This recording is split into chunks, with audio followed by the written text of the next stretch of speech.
Let's go here, here, here.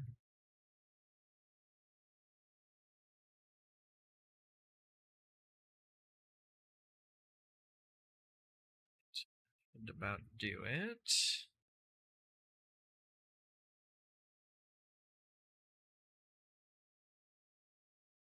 Fix this. Cool. Okay. I think we should be about ready to start. Okay. So we're going to do a quick recording for this. So let's see what we got. Okay.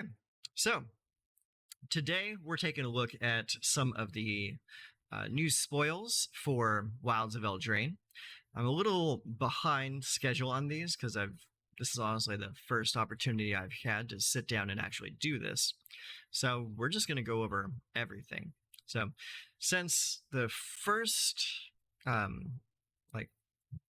call it a set of spoils that came out, there've been several more drops over this last week alone. Like every other day, there's been another pile of cards to go through, and I've seen some of them, not all of them. So some of these will be blind reactions. So let's see what we have available in our upcoming set. So starting here, we have some rat support. This is called Tangled Colony. So 1 in a black, it's a creature rat at rare rarity for a 3/2 that can't block. When Tangled Colony dies, create X 1/1 black rat creature tokens with this creature can't block, where X is the amount of damage dealt to it this turn. Interesting. Okay, so the idea here is to have it take a bunch of damage and then die and then make a bunch of rats. So this would kind of go into the same style of deck as Phyrexian Obliterator. You want it to take a bunch of damage so that it has a bigger effect. So yeah, I can definitely see this being useful. Now, all this really does is create a swarm of rats. So what we're going to be using this is probably either a deck that will want to try and pump a bunch of tokens to hit hard, or to sacrifice tokens for benefit. Meaning something like braids or sacrificing to draw cards. Both those effects are in black. Yeah. At face value, I mean, it looks cool. I like that rats are getting more support. But I think I'm reserving complete judgment on this until we see what the rest of the set looks like. Because this on its own doesn't look too hot. I mean, a 3/2 for 2 mana that just makes more dudes. I mean, that's pretty cool. But aside from that, I'm not all that impressed. Hopefully I'm wrong. So let's move on. So here we have Restless. I'm going to assume that says Bivouac. So Restless Bivouac is what we're going to call it. So land, looks like it's a Boros land. Restless Bivouac comes into the battlefield tapped. It taps for either a red or a white. And then it has an activated ability of 1 colorless, 1 red, 1 white. Restless Bivouac becomes a 2/2 red and white ox creature until in a turn. It's still a land. So it animates into a 2/2. Whenever Restless Bivouac attacks, put a +1/+1 counter on target creature you control. Okay, that's actually pretty cool. I think a few months ago, I had played a red and white Boros aggro deck that was it had a sub theme of putting +1/+1 counters on creatures. So this actually kind of fits. It's I could actually just run a couple of these in that deck and it wouldn't even be a thing. It wouldn't be out of place. Yeah. Yeah, that's pretty decent. As far as manlands go, you could definitely do worse. Yeah, absolutely. Hmm. Okay, next up we have Galvanic Giant. Really interesting art here. You notice it's, I'm assuming, a very large woman that is flying multiple kites in a lightning storm, and it looks like she's about to throw another ball of lightning out there. I kind of like this a lot. This is pretty cool. Yeah, but very interesting, thematic. Oh, and it looks like, okay. So you look at that thing that's in her hand there. It looks like a an orb of lightning. Then also look at those two orbs that are on her hip. Then look at the other side of her hip, and there's more orbs attached, but those are lit up. So it looks like she's capturing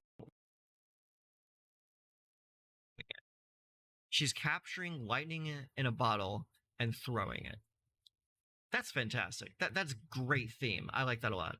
Okay, let's see what it actually does. So it's a 4 mana giant wizard, and it has the adventure mechanic on it. So it says Storm Reading. For 5 colorless and 2 blue, instant adventure. Draw 4 cards, then discard 2 cards. Okay. Um, that's really expensive. But cards like what was it? Fading Memories, or no, Memory Deluge. Memory Deluge is used in standard currently, and the flashback cost for that is 7. So it's not that far out of the realm of possibility.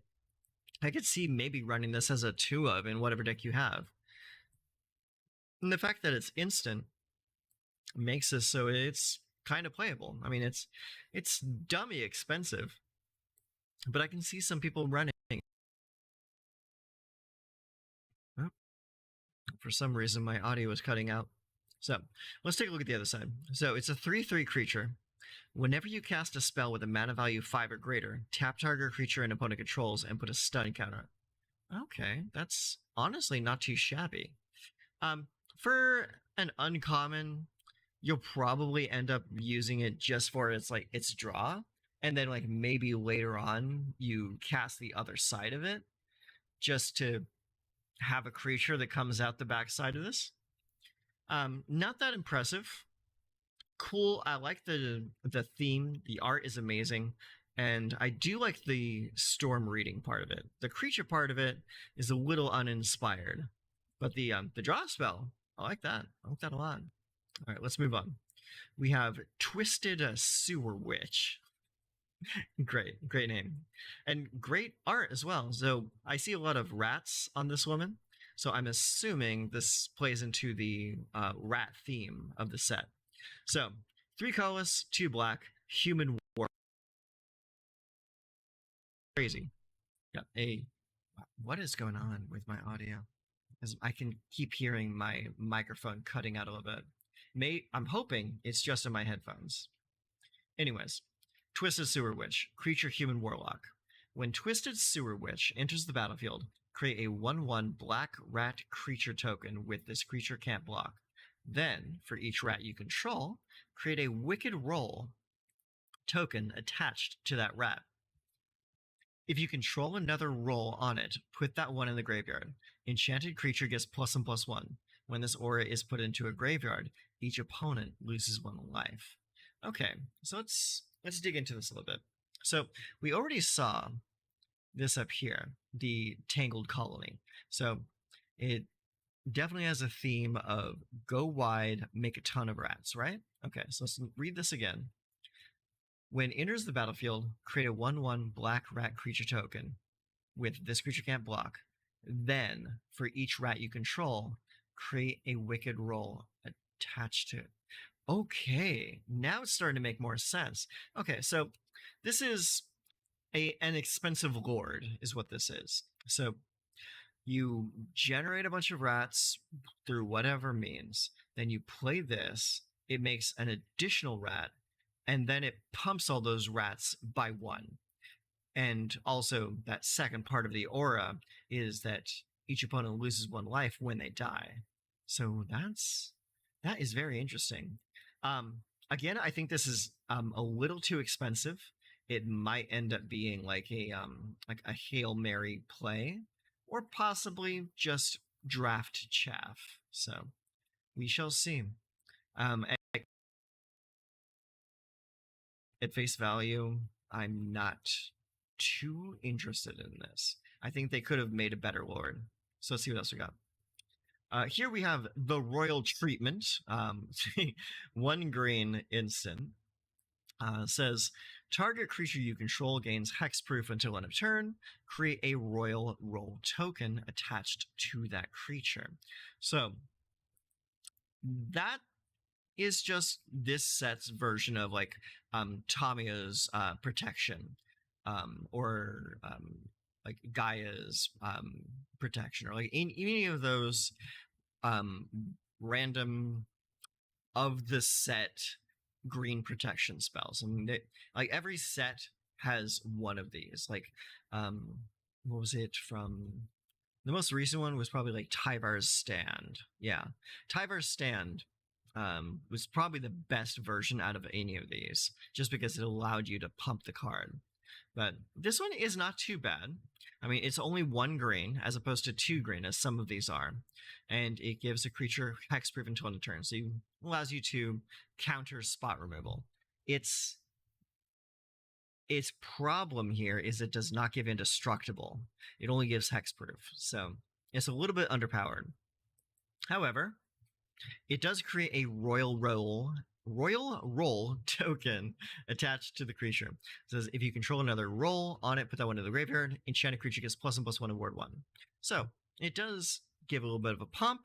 It gives ward that sticks after the spell effect leaves. So it's not the worst I've ever seen, but not giving a creature indestructible is a pretty big step down. We'll say that. Okay. Oh, and the flavor text. Stay your blades, peasants. Such slander. Okay, next up, we have the Charmed Clothier. For 4 colorless and a white, you get a creature fairy advisor. So we have a white fairy at 3/3 and flying. When Charmed Clothier enters the battlefield, create a royal roll token attached to another target creature you control. Okay, so same roll that comes out of this card right here. It's just that this is a 3/3 flyer for 5 that gives another creature a royal roll. Is it another creature or is it any creature? Attached to another target creature. Yeah, so this cannot affect itself. It has to be put onto another creature. So this, I'm assuming you'll see in draft pods, but you will not be seeing this in standard at all. This is too underpowered. It's too expensive. So that's that. Okay, we have another rat. It says Voracious Vermin. So for 2 colors and a black, you get a 2/1 rat.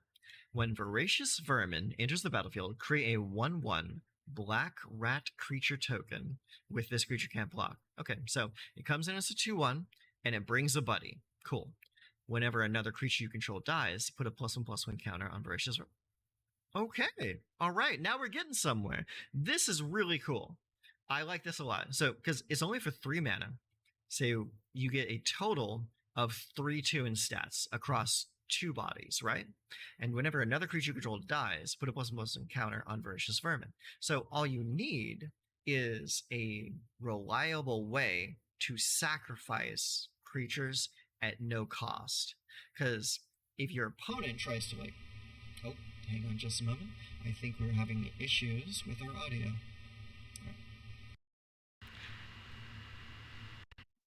There we go. Okay, cool. Yeah, that happens sometimes because of the program I'm using to eliminate background sound. So, yeah, all you need is a good sacrifice effect to throw this away. Perfect.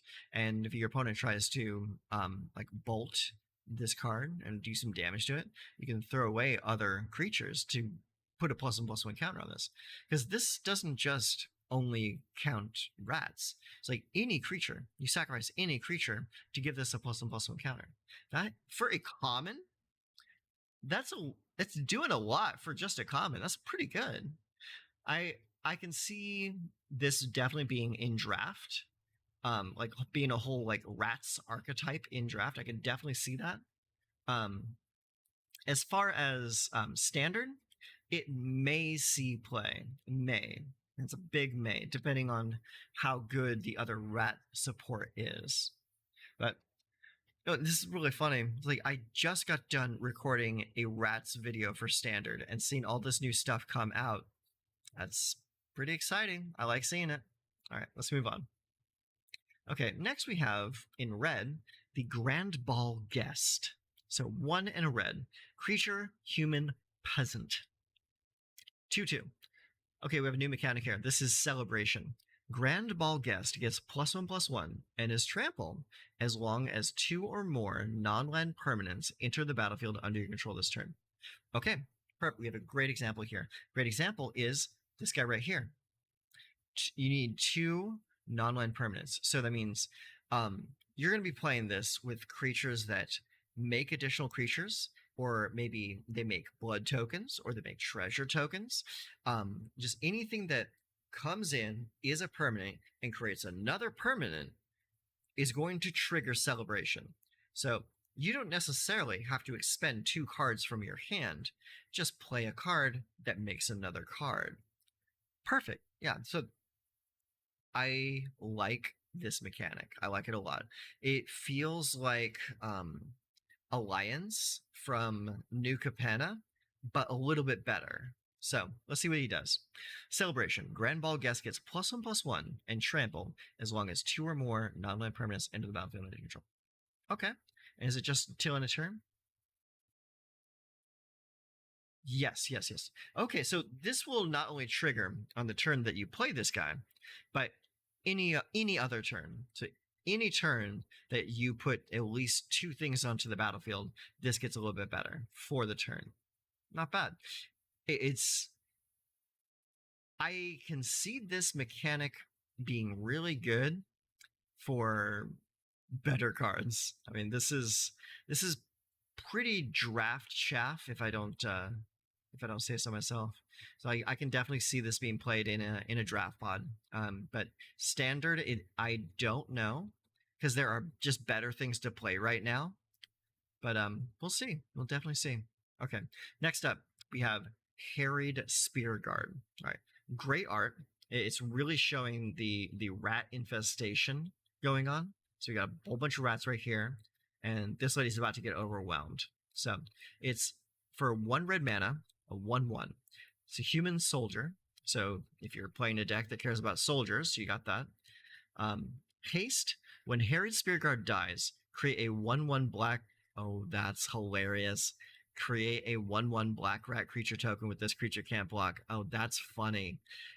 This card is a 100% flavor win. So it looks like what they want us to do is they want us to play black red rat swarm in draft, and they're really pushing it here. So like this card cares about it, this card cares about it, this card obviously cares about it. Then up here, this card cares about it, and then even this one right here. Like there's a lot of rat support going on right now, and I'm all about it. So yeah, when it dies, it replaces itself with a rat token. So that's honestly just fantastic to me. I love this. I like this card. Let's read the flavor text. Why are you vermin so daft? This is a warehouse full of bricks. Bricks! You can't eat bricks! Oh, I like that. I like that a lot. They don't care. It's bricks. We're coming.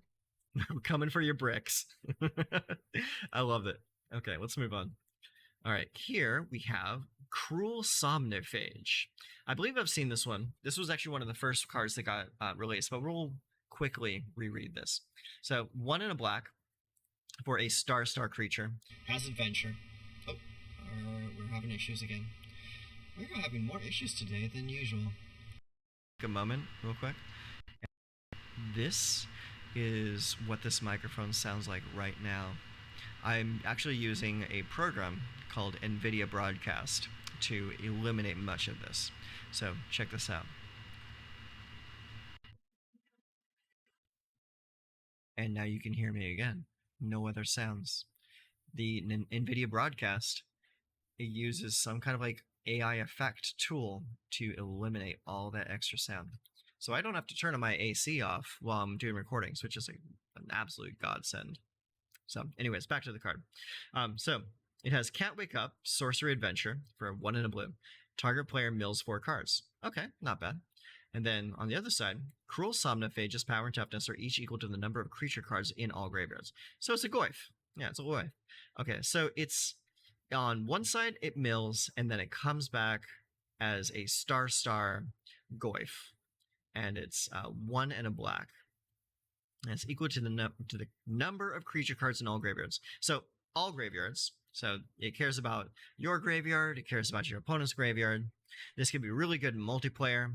And the fact that it just makes someone mill some cards, I mean, it can definitely be a role player in just straight up mill decks. So yeah, for only 2 mana, this is a good card. I like it. Maybe not.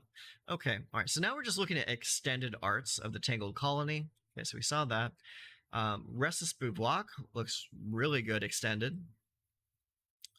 Oh, this is from the Enchanting Tales, the reprints. So we're just going to scope right past these. So we don't really care about those too much. All right. So now we're going to move on to the next page. Okay. We're going to take a little break though. So.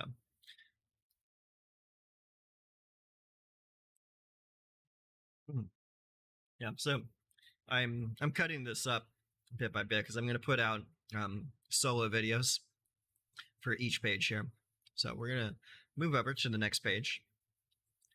This is the spoilers from yesterday. Let's go ahead and hit record. And we're going to see what we have here.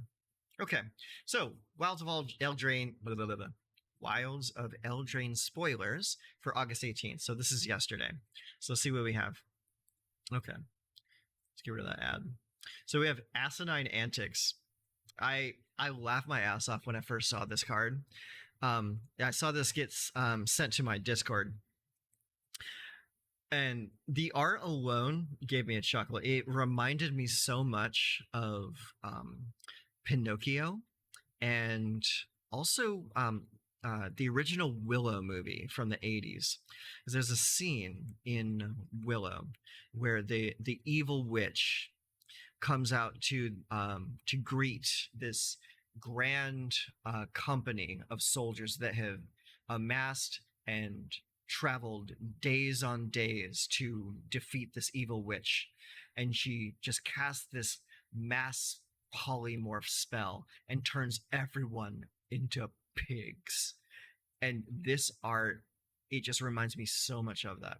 And specifically, if you look at this little donkey in the lower right corner that's still wearing its little jacket, that reminds me specifically of the scene in Pinocchio where the kid drinks the beer and transforms into an ass.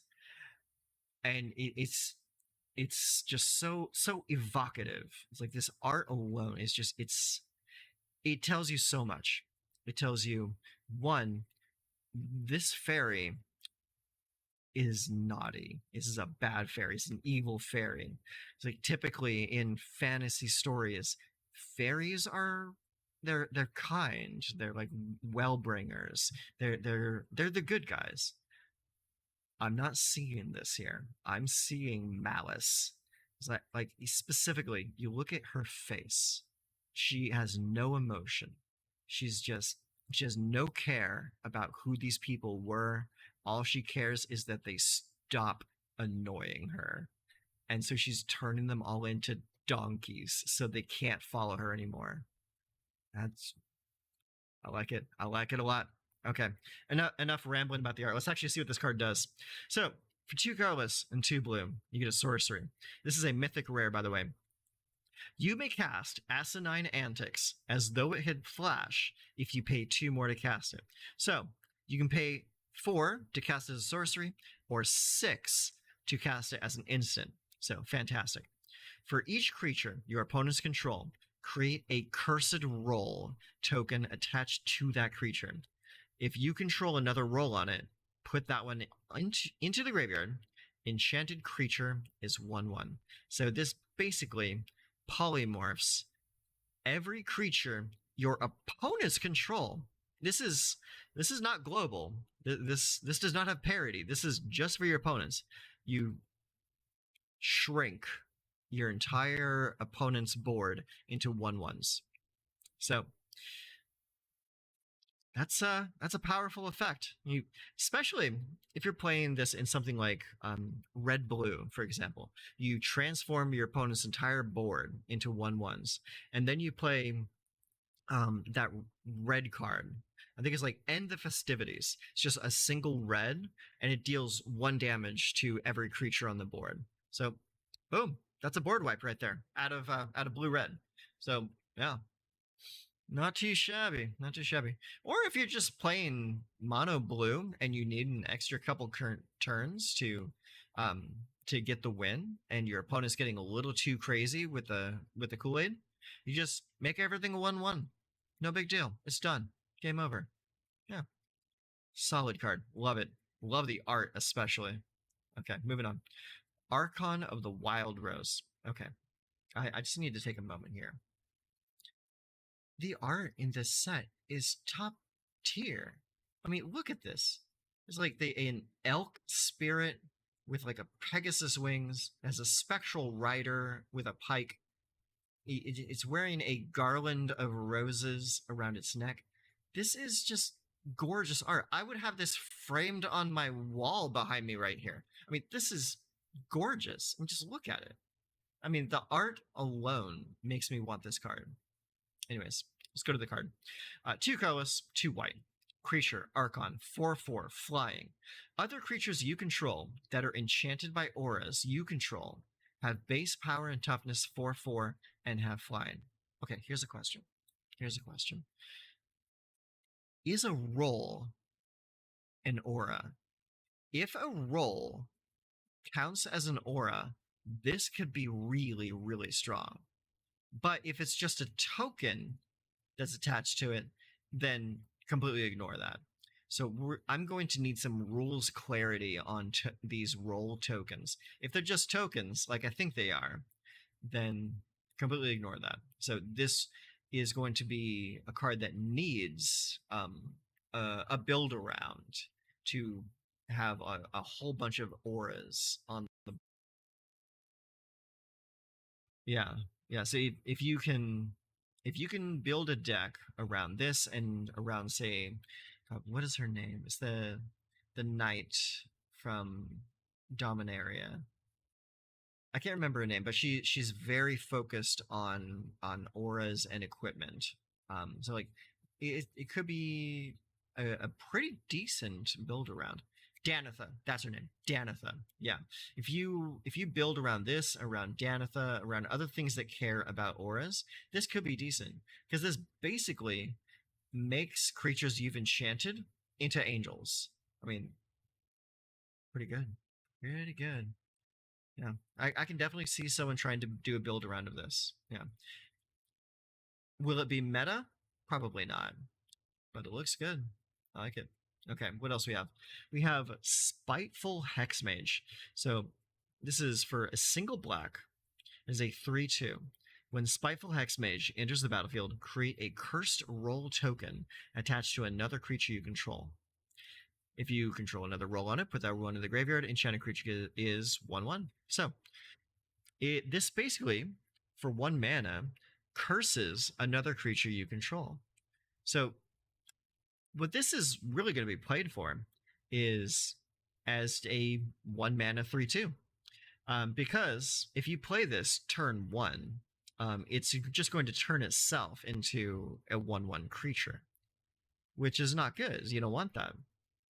What you're going to do is you're probably going to play this in decks that like are doing like the rat thing, making a whole bunch of rat tokens. So you don't really care if you cursed roll a rat because it's already a 1/1. If anything, you're actually making it better because you're making it into a frog that can block. I mean, it just makes it a little bit better.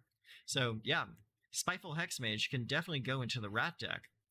And yeah, as is, I can't really think of any other creatures that would like greatly benefit from the Spiteful Hexmage transforming it. Yes, this is just like a drawback for an undercosted creature. So I don't think there's a whole lot more to think about that one. Let's see here. Charming Scoundrel. Interesting. So we now have Samira in Magic. I like it. Charming Scoundrel. For one colorless and a red, you get a human rogue. And it says 1/1 haste. When Charming Scoundrel enters the battlefield, choose one. Create a treasure. Discard a card, then draw a card, so it loots. Or create a treasure token. Or create a Wicked Roll token attached to target creature you control. Now, what is the Wicked Roll? I think the Wicked Roll might be the one that gives +1/+1 and causes loss of life if it dies. So I think that's what that one is. I'll have to refresh my memory on that one. Yeah, pretty decent. And it's just 2/1 for or 2 mana for a 1/1 with haste, and it's likely going to be coming into play to create a treasure token or to discard and draw. That's what I think I would be using it for. Eldraine, the Pyro Hammer. Now this is a pretty cool card. I mean, just look at this, like the art. I don't know if her arm is made of stone or made of wood. I'm going to assume stone because I don't think you'd want a flammable weapon being wielded by a flammable person. So I'm going to assume it's made of stone. So legendary creature, human knight, 4/4 for 4 mana. Okay. Whenever an instant or sorcery spell you control that targets only a single creature deals damage to that creature, Eldraine deals that much damage to each opponent. Okay, this is actually pretty cool. I would probably play this in a prowess deck. A deck that uses like Spearhand and the probably Jaya Ballard, the Planeswalker, or even that battle that transforms into a 4/4 prowess. So like you want to be playing a lot of spells that deal damage. So yeah, answer a sorcery spell you control that targets only a single creature, deals damage to that creature. So you're going to cast things like play with fire, strangle, lightning bolt, or lightning strike, I mean. You're not going to be using things like Brotherhood's End or burn down the house. Just single target stuff. So this is pretty decent. I mean, it kind of reminds me a little bit of that dinosaur that came out of the last set, which was also a 4/4 for 4, but that one had haste. And that one, whenever it dealt damage to a player, it would also deal that much damage to a battle that a player was defending. So yeah, very interesting. I can see this being a good build around. I don't know if it's going to be standard playable, but it's definitely pretty interesting. So let's look around. Oh my, this guy's cool. Raging Battle Mouse. 1 in a red. Sorry, I gotta laugh at this. For 1 in a red, I mean, it looks like he's screaming as he's coming in. You see these action lines around his mouth. Okay, 2/1 mouse. So bear in mind this is not a rat. It is a mouse. They're different. The second spell you cast each turn costs 1 less to cast. Okay, I like that. And Celebration. At the beginning of combat on your turn, if 2 or more non-land permanents enter the battlefield under your control this turn, target creature you control gets +1/+1 until end of turn. Okay, it just pumps stuff up. The real thing here is the second spell you cast each turn costs 1 less to cast. That's the good stuff. I like that. Okay, cool. Raging Battle Mouse. I think we're gonna be seeing a lot of this guy. Yeah, definitely. Okay, Redcap Gutter Dweller. That's a hell of a name. For 4 mana, is a Goblin Warrior. So it's a big goblin. 3/3. Menace. When Redcap Gutter Dweller enters the battlefield, create 2 1/1 black rat creature tokens with this creature can't block. So, again, we're seeing another red card that cares about rats. So the rat deck will definitely be Rakdos. At the beginning of your upkeep, you may sacrifice another creature. If you do, put a +1/+1 counter on Redcap Gutter Dweller and exile the top card of your library. You may play that card. Wow. Okay. This card's really good. This card's really good. It's too bad it costs so much, though. It's like, sacrifice a creature, so he eats a rat at the beginning of the upkeep. He gets a +1/+1 counter, and then you get to look at the top card of your library, which is likely going to be before you play your land for a turn. So you just, if you get a land to exile that way, you just play it. It's pretty good. Or if you get a spell that you care about, Impulse Draw, +1/+1 counter, Menace. It makes 2 rats when it comes into play. It's good. It's just straight up good. It reminds me a lot of Siege Gang from back in the day, because that would come in as a 2/2 and make, I think, like 3 goblin tokens, and it could fling those tokens for damage. This one just eats the tokens, gets bigger, and clobbers you. Yeah. This is a good card. I'm into it. I like it. I'll probably be playing it. Okay, here we have the Rotisserie Elemental. Very whimsical. Love the art. It just looks, it's just this silly little fire sprite that is using its own body heat to cook some food. This is just hilarious. I love him. All right, 1 red mana for a 1/1 elemental. Menace. Whenever Rotisserie Elemental deals combat damage to a player, put a skewer counter on Rotisserie Elemental. Then you may sacrifice it. If you do, exile the top X cards of your library, where X is the number of skewer counters on Rotisserie Elemental. You may play those cards this turn. Okay. This is just something that allows you to dig a little bit deeper into your deck. So it's quasi card draw. Your opponent's very likely not going to be blocking it. So you just pile on a few skewer counters, sacrifice it, and play something better. Yeah, it's not bad. It's red quasi draw is what it is. Knight of the Sweet's Revenge. So I did see this card previously, so full disclosure there. This card is really cool. So for 3 colorless and a green, it's an enchantment. When Knight of Sweet's Revenge enters the battlefield, create a food token. Foods you control have tap, add a green. 5 colorless, 2 green, sacrifice Knight of Sweet's Revenge. Creatures you control get +X/+X until end of turn, where X is the number of foods you control. Activate only as a sorcery. This is a sweet card. I mean, pun intended here. I mean, this is a sweet card. I mean, the art is very very Hansel and Gretel. It even has a little cottage in the background there. It only costs 4 for this kind of an effect. And it comes in and it creates a food token.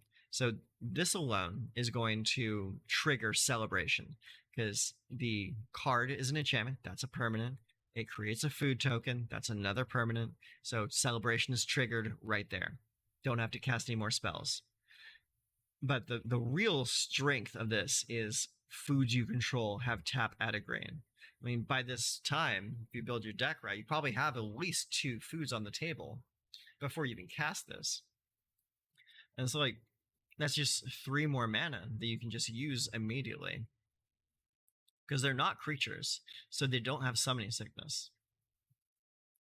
And this last part right here, where you sacrifice it to give creatures power and toughness equal to the number of foods you control. I mean, this is just pretty solid. I mean, if I played this, I probably wouldn't even use the sacrifice at the end. I would just use it for ramp, period. Yeah, it's pretty solid. I like it.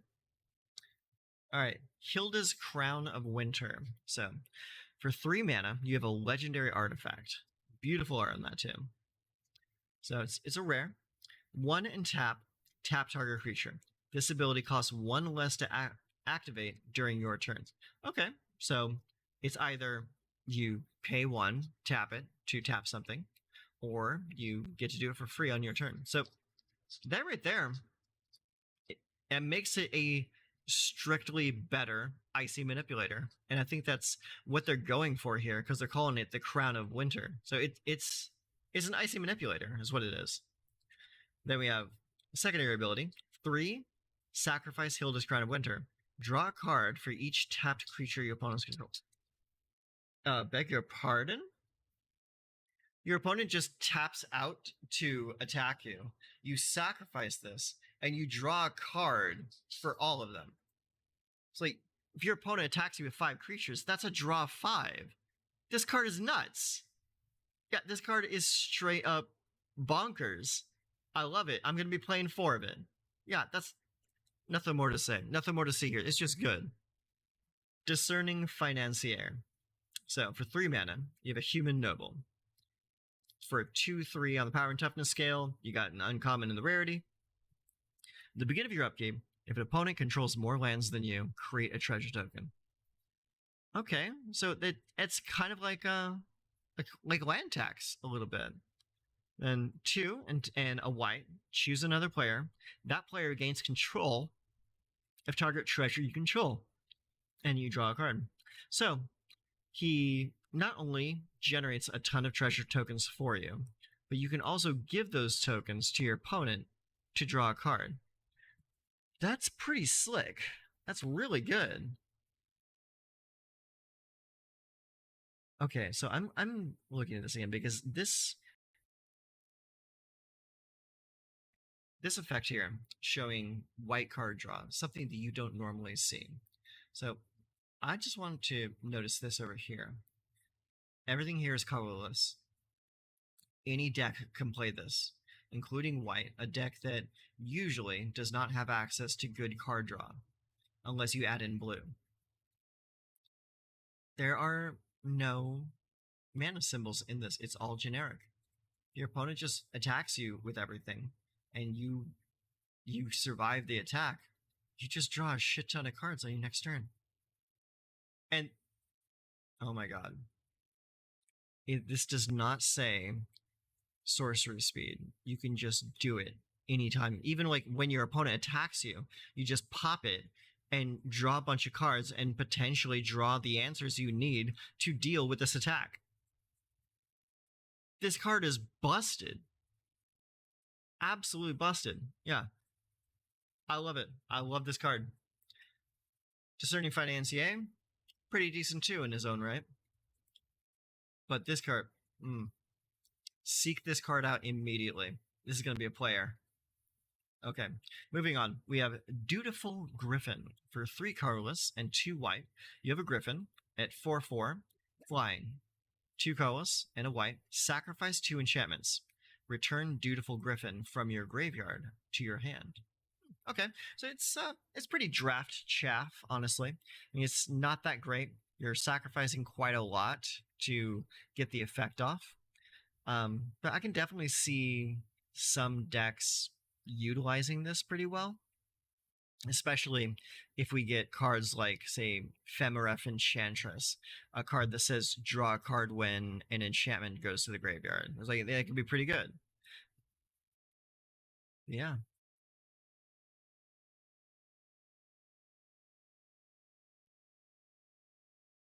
This is definitely a build around. This is not something that you play just willy-nilly.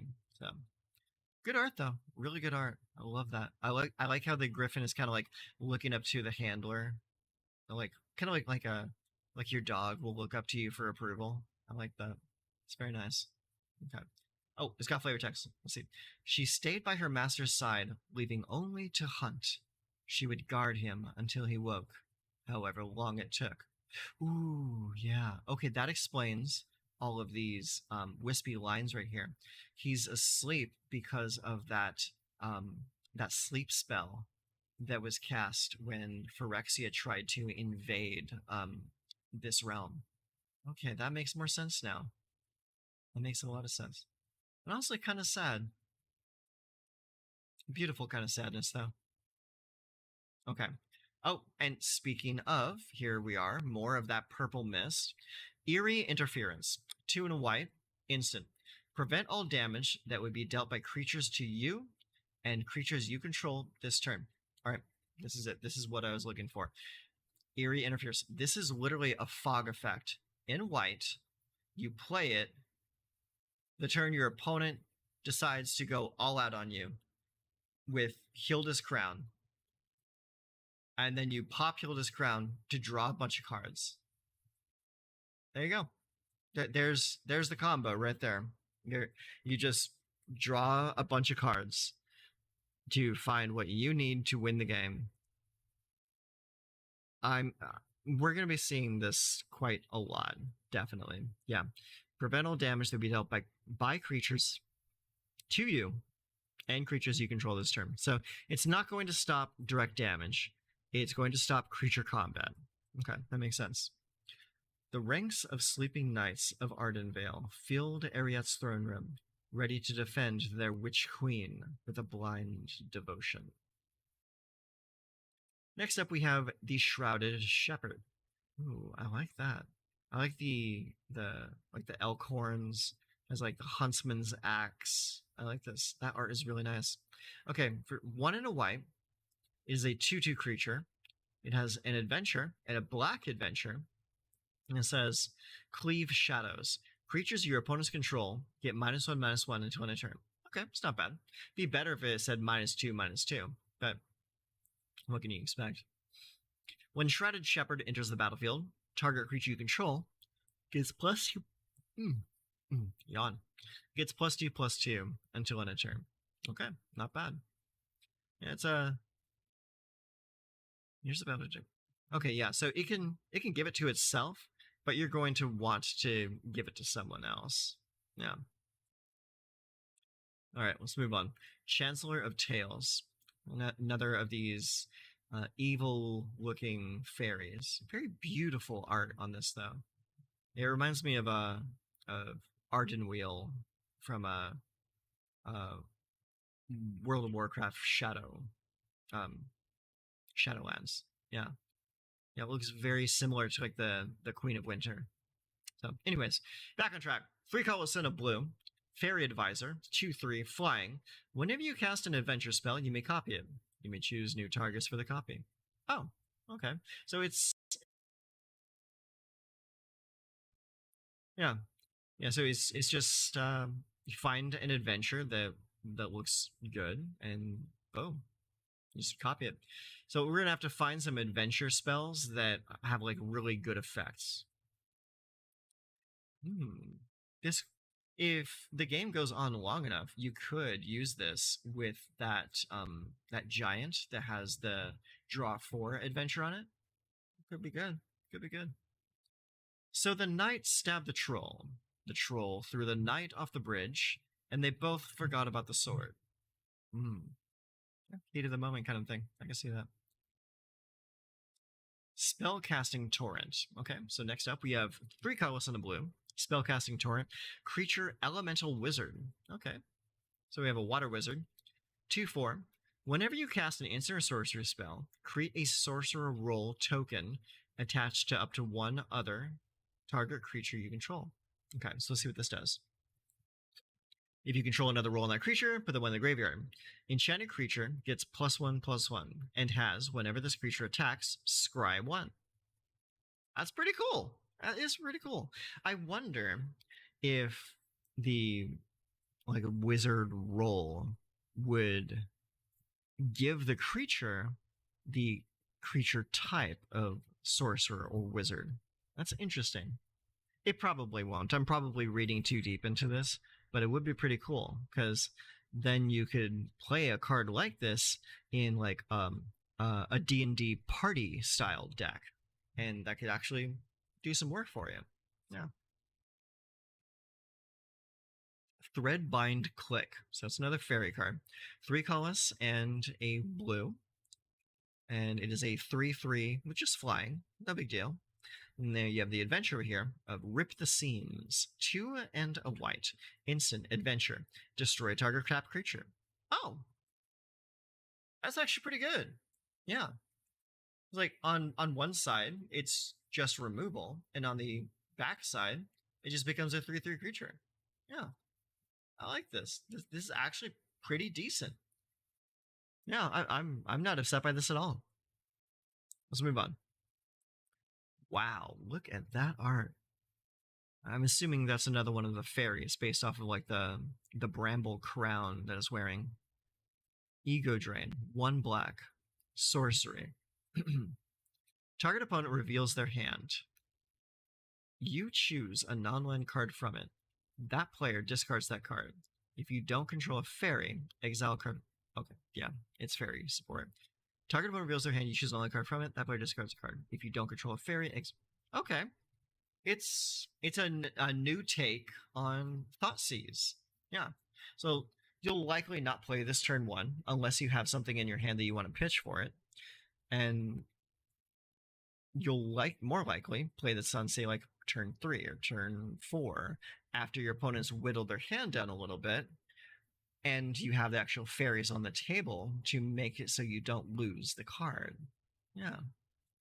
You've wasted your life. Let's see if I can do any better with it. Oh, I like that. I like that flavor text a lot. That's nice. Okay. So next up we have Fairy Fencing. I did see this card. This card is actually pretty decent. So it's another fairy support card. So it's X and black, instant. Target creature gets -X until end of turn. It gets an additional -3/-3 if you controlled a fairy as you cast this spell. So that means if you control a fairy, you just pay 1 black to do -3/-3 to any creature. Or you say your opponent has a Sheldred on the table, you can remove it for 3 mana by paying 2 into the X. That's a very versatile card. I like that a lot. Like it. Even under the influence of the wicked slumber, Obira, the princess of the High Fae, was still a blade master of unmatched skill. Nice. I like it. Taken by Nightmares. 2 colorless, 2 black. Instant. Exile target creature. If you control an enchantment, scry 2. Okay. It's draft removal. It's kind of like Extinguish from Dominaria. Where you pay extra mana for like a little bit extra effect on removal. So it's not efficient removal, but it's removal with extra effect. So it's not that bad. Dying in your sleep is never peaceful when Ashiok is involved. Ooh, I hate that. I hate the way that sounds. Okay, we have Saga here. Corvold and the Noble Thief. So create a treasure token. Okay, sorry, I have to explain a little bit more here. It's a saga. It has 3 steps. And these sagas in this set do not have the read ahead mechanic that we saw in Brothers War. So, Corvold and the Noble Thief. On steps 1 and 2, you create a treasure token. Okay, not bad. So you're kind of like setting things up for later. And 3 is exile the top 3 cards of target opponent's library. You may play those cards this turn. Cool. Yeah. Exile the top 3 cards. Okay, yeah. So you use the treasure tokens to pay for the colored costs if you can't play the colored costs. Because this third part, it just says exile the top 3 cards of target opponent's library. It does not say you may spend mana as though it were mana of any color. So that's where the treasure tokens come in. Yeah, that makes sense to me. Okay. It's a little underpowered in my opinion. Picnic Ruiner. Look at the art on this. This guy is crazy. He's carrying the picnic basket. He's got a little ring. He's got a curved sword here that has seen a lot of use. Yeah, pretty cool. These little pies dropping out. Okay, stolen goodies. This is his adventure. Sorcery adventure. Distribute 3 +1/+1 counters among any number of target creatures you control. Okay, that alone is really good because this is actually the same exact casting cost as Defend the Celestis, which does that same exact ability, but now it's just attached to a creature. Pretty good. Pretty good. That's just power creep right there. Whenever Picnic Ruiner attacks while you control a creature with power 4 or greater, Picnic Ruiner gains double strike until... Really? Double strike? Yeah, this is pretty good. Only 2 mana. And 4 mana over here for the sorcery. I mean, this is just a good card. I can definitely see people trying to jam this in standard. All right, here we have the Two-Headed Hunter. For 4 colors and a red, you get a 5/4 with Menace. And then the adventure is Twice the Rage. Instant adventure. Target creature gains double strike until end of turn. Okay, so you give double strike to something. Not bad. So it's not as good as Twinferno, but it's decent because it's attached to a 5/4 Menace. Yeah, it's not the worst version of this that we've ever seen. We'll probably see a bit of this in draft. Standard, probably not, just because we have Twinferno.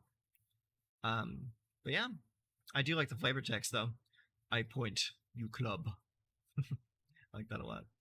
Okay, so we have a green knight here. It's called Agatha's Champion, and that must be Agatha's cottage in the background there. So 4 colorless and a green. You get a human knight. It's a 4/4, and it has bargain. Now, bargain is my favorite mechanic for this entire set. It's really fun. It says you may sacrifice an artifact, enchantment, or token as you cast this spell. And bear in mind, the rolls are tokens, so you can sacrifice a roll to pay the bargain cost. Trample. When Agatha's Champion enters the battlefield, if it was bargained, it fights up to 1 target creature you don't control. Ooh, I like that. I like that a lot. That's like Affectionate Indrik. I forget what set that came out of, but it's an older set. Affectionate Indrik had the same power and toughness of 4/4 and the same casting cost of 5. And this is just a 4/4 trampler that bites something. Well, it doesn't bite it, it fights for a bargain cost. So honestly, I kind of feel like this is just a direct upgrade to that older card, just because of the fact that you can sacrifice for benefit. Okay, moving on. Oh, this is adorable. Look at that. Armory Mice. 1 and a white.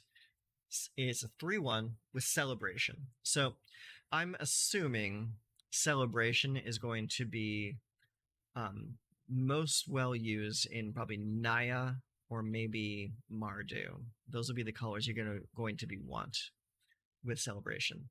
So it is a 3/1 for 2. Celebration. Armory Mice has +0/+2 as long as again. I really gotta work on my audio here. Anyways.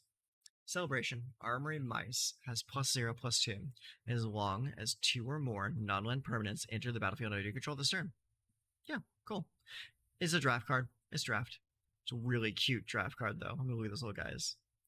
They make sure Dwarven Forges are always squeaky clean. Of course they do. Into the Fey Court. Interesting. Okay, so 3 colorless and 2 blue. Sorcery.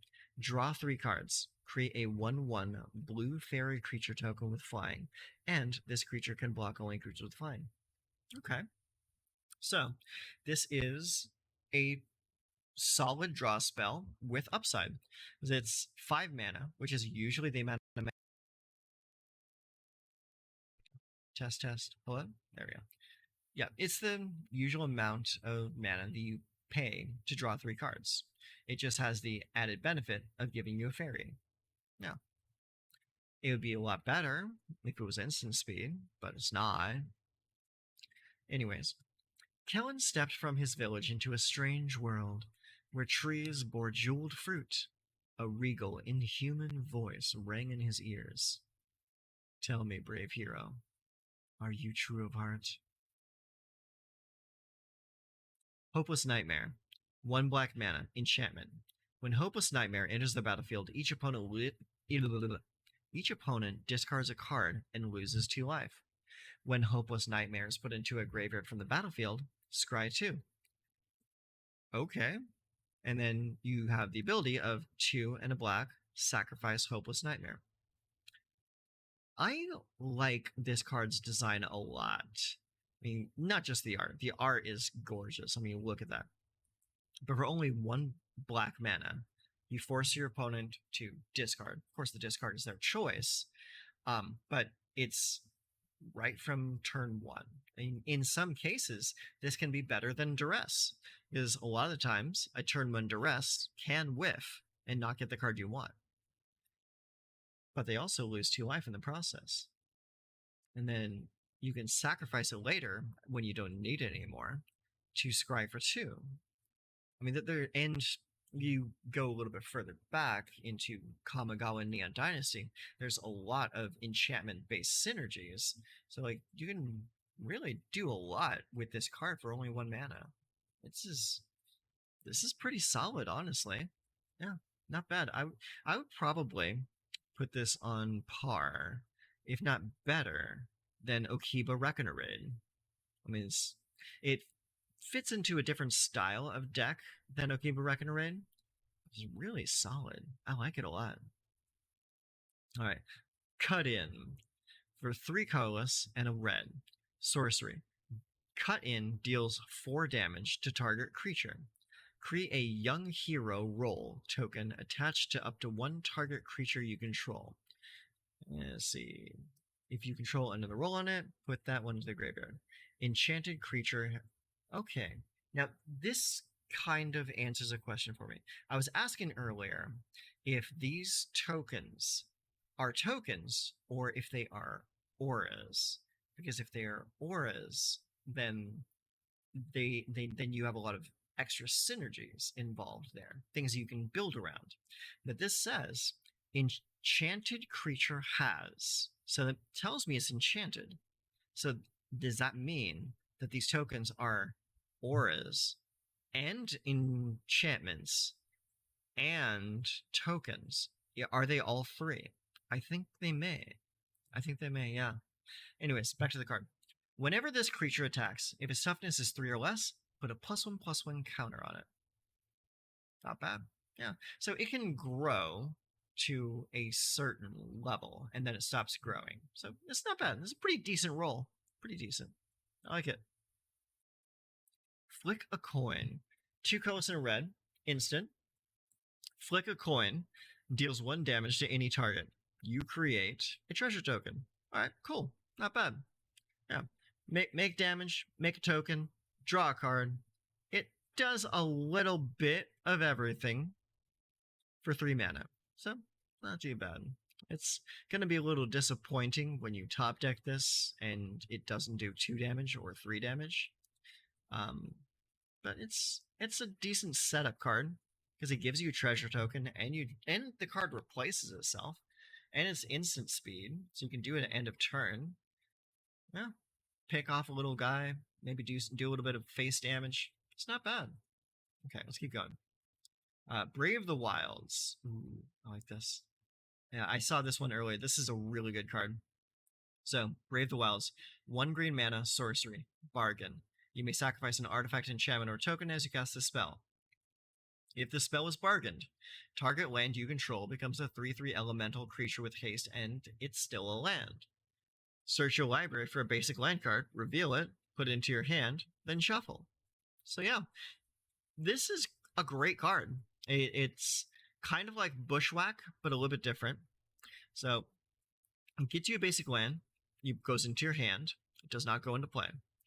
But you can also make a 3/3 creature to attack with in that same turn if you sacrifice an artifact, enchantment, or token. Not bad.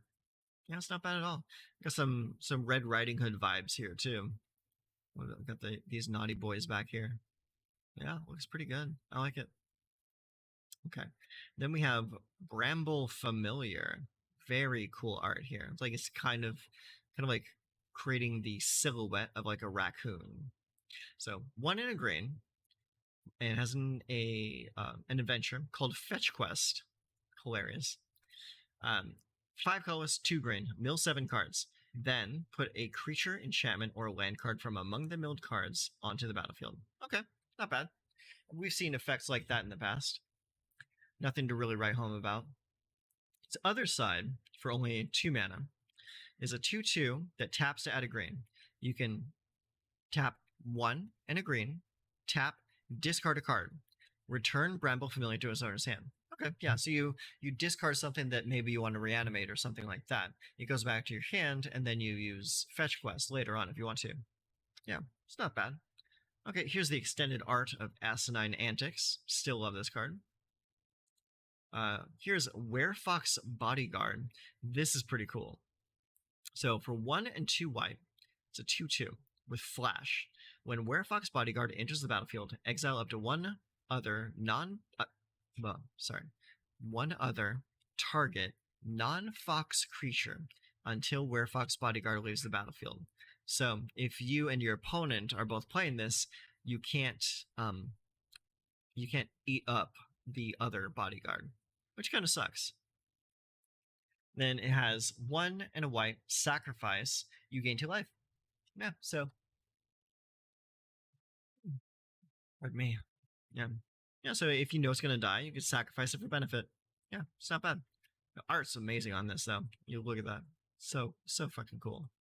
Alright, moving on. We have Ingenious Prodigy. So they X blue for a 0/1 creature. It has Skulk and is a human wizard. Ingenious Prodigy enters the battlefield with X +1/+1 counters on it.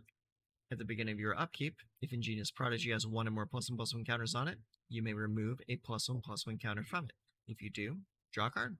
Okay, so it's basically like a card draw battery. You pay a bunch of mana, make it real big, and then every turn, just take a counter off and draw an extra card. Yeah, easy. Yeah, not too bad. Okay. Lord Skitter, Sewer King. Okay, here we are. Here's the rat stuff that I want. 2 colorless and a black. It's a 3/3. Legendary creature, Rat Noble. Hey, buddy. You heard me talking about rats? You want to say hello? Okay.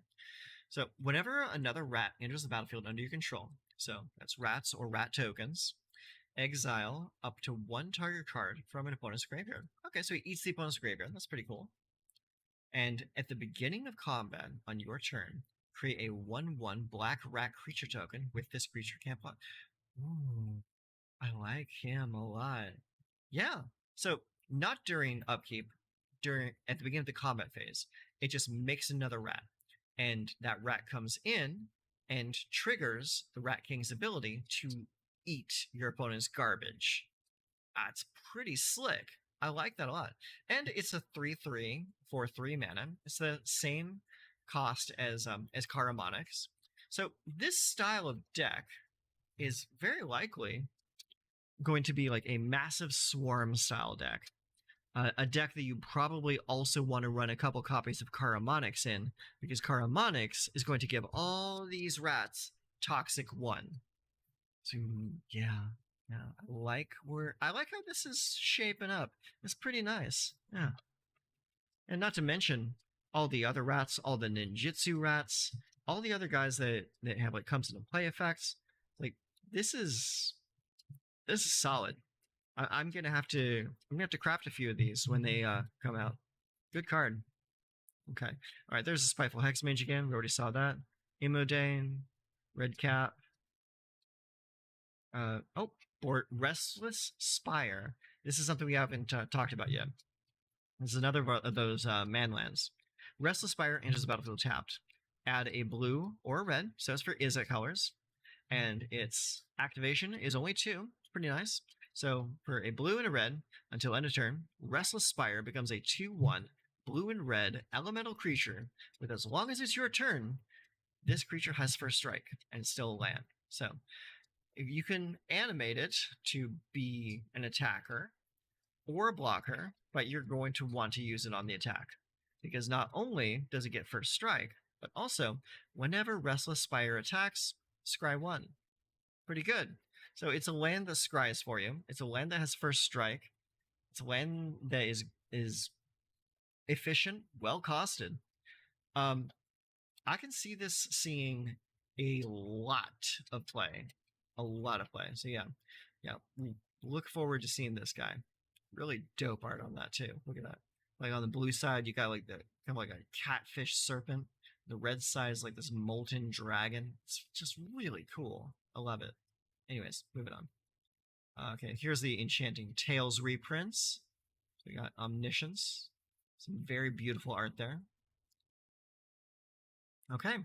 And that is it for day 2. That was a big drop. So what I'm going to do here is I'm going to finish this recording and we're going to move on after this. So we're going to pop out of there. Now, I'm going to keep the stream running. I'm going to go take a break. I need to take my dogs outside. So I'll be back. Give me about 5-10 minutes or so. I'll be back and then we continue with the next day. So I'll be back in a bit. All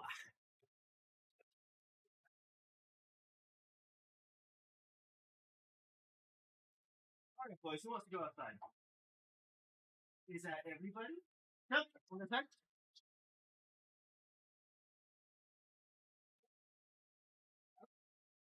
Come on, you two. Let's go. Come on. Everybody else. That's my boys. All right.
Way too hot out there.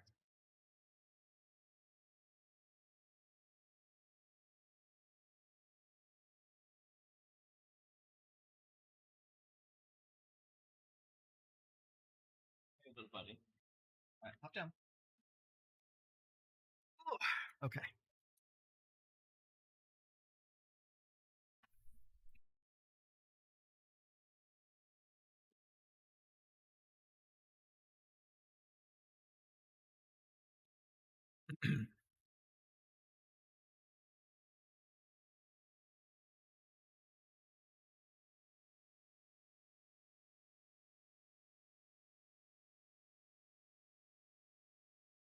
Okay, I think we're about ready to get back to it. Down. All right.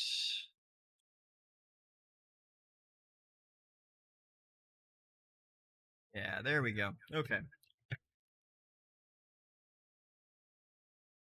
Okay, I think we're about ready to get back to it. All right, sweet. Excellent.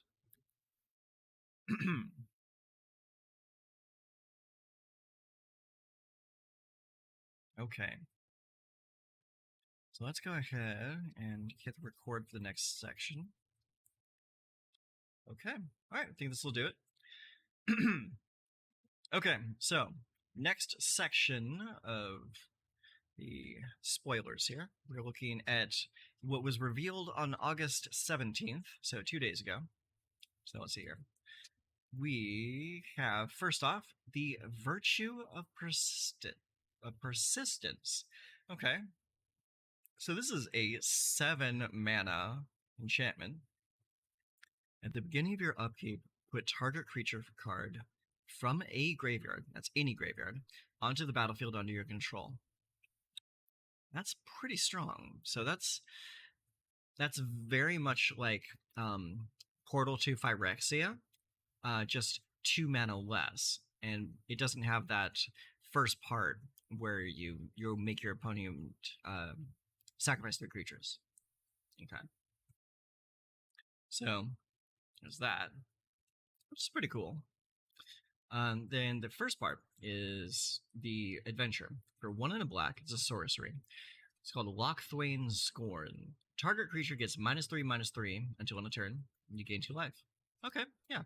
So this is like a really solid control piece, because you're going to start off with just the removal portion. You're going to gain 2 life, kill a creature, survive a little bit longer, and eventually, once you get to 7 mana, you're going to pop this enchantment down, and you're just going to start pulling stuff out of the graveyard. Unfortunately, it doesn't do anything the turn that you play it, because the first trigger happens at the beginning of your upkeep. So your opponent has time to deal with this before it starts digging stuff out of the graveyard. Next up, we have a spellbook vendor. Let's see. My sound is a little weird. Okay, yeah, let's just bring it down just a little bit. Okay, cool. All right, spellbook vendor. 1 and a white for a 2/2 with vigilance. It's a human peasant. At the beginning of combat on your turn, you may pay 1. When you do, create a sorcerer role token attached to target creature you control. Okay. That doesn't seem too bad. So, like, every turn, this person is just, like, selling books to people and making wizards. That's kind of funny. That's really funny. Yeah, I like that. Good theme. There's the Werefox Bodyguard. We saw this earlier, but we'll talk about it again. So, 1 and 2 white, creature, elf, fox, knight. It is a 2/2 with flash. When Werefox Bodyguard enters the battlefield, exile up to 1 other target non-fox creature until Werefox Bodyguard leaves the battlefield. And 1 white, sacrifice Werefox Bodyguard. You gain 2 life. Spud. No. Good. Yeah, and like I said before, the biggest thing about this is that if you're in a mirror match with someone who's also running this, you're not going to be able to eat the opposing bodyguard, because it says non-fox creature. So That's just something you're going to have to bear in mind when making a deck with this. So like at current, aside from the flash part, I think Brutal Cathar is just a little bit better still. Okay. Next up, we are looking at Extraordinary Journey. For XX and blue, you get an enchantment. It says, when Extraordinary Journey enters the battlefield, exile up to X target creatures. For each of those cards, its owner may play it for as long as it remains exiled. Whenever one or more non-token creatures enter the battlefield, if one or more of them entered from exile or was cast from exile, you draw a card. This ability triggers only once each turn. Interesting. Whenever one or more non-token creatures enter the battlefield. Okay. Yeah. So then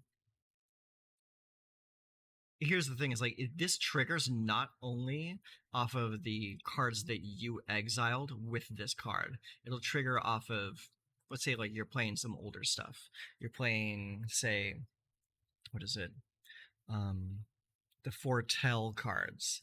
Like if you play one of play a spell with Foretell on it, it will trigger this. You play anything else that like brings things in from exile, or if you pair this in red with the impulse draw cards, like any reason for something to come into the game from exile is going to cause this to trigger. So yeah, not too bad. It sucks that it only triggers once each turn though. It's like that kind of turns me off from this card.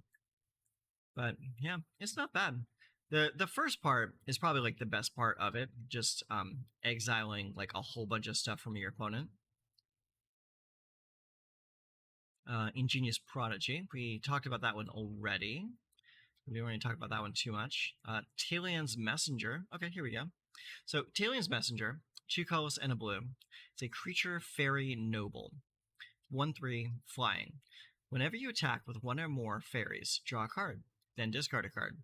When you discard a card this way, put a +1/+1 counter on target fairy you control.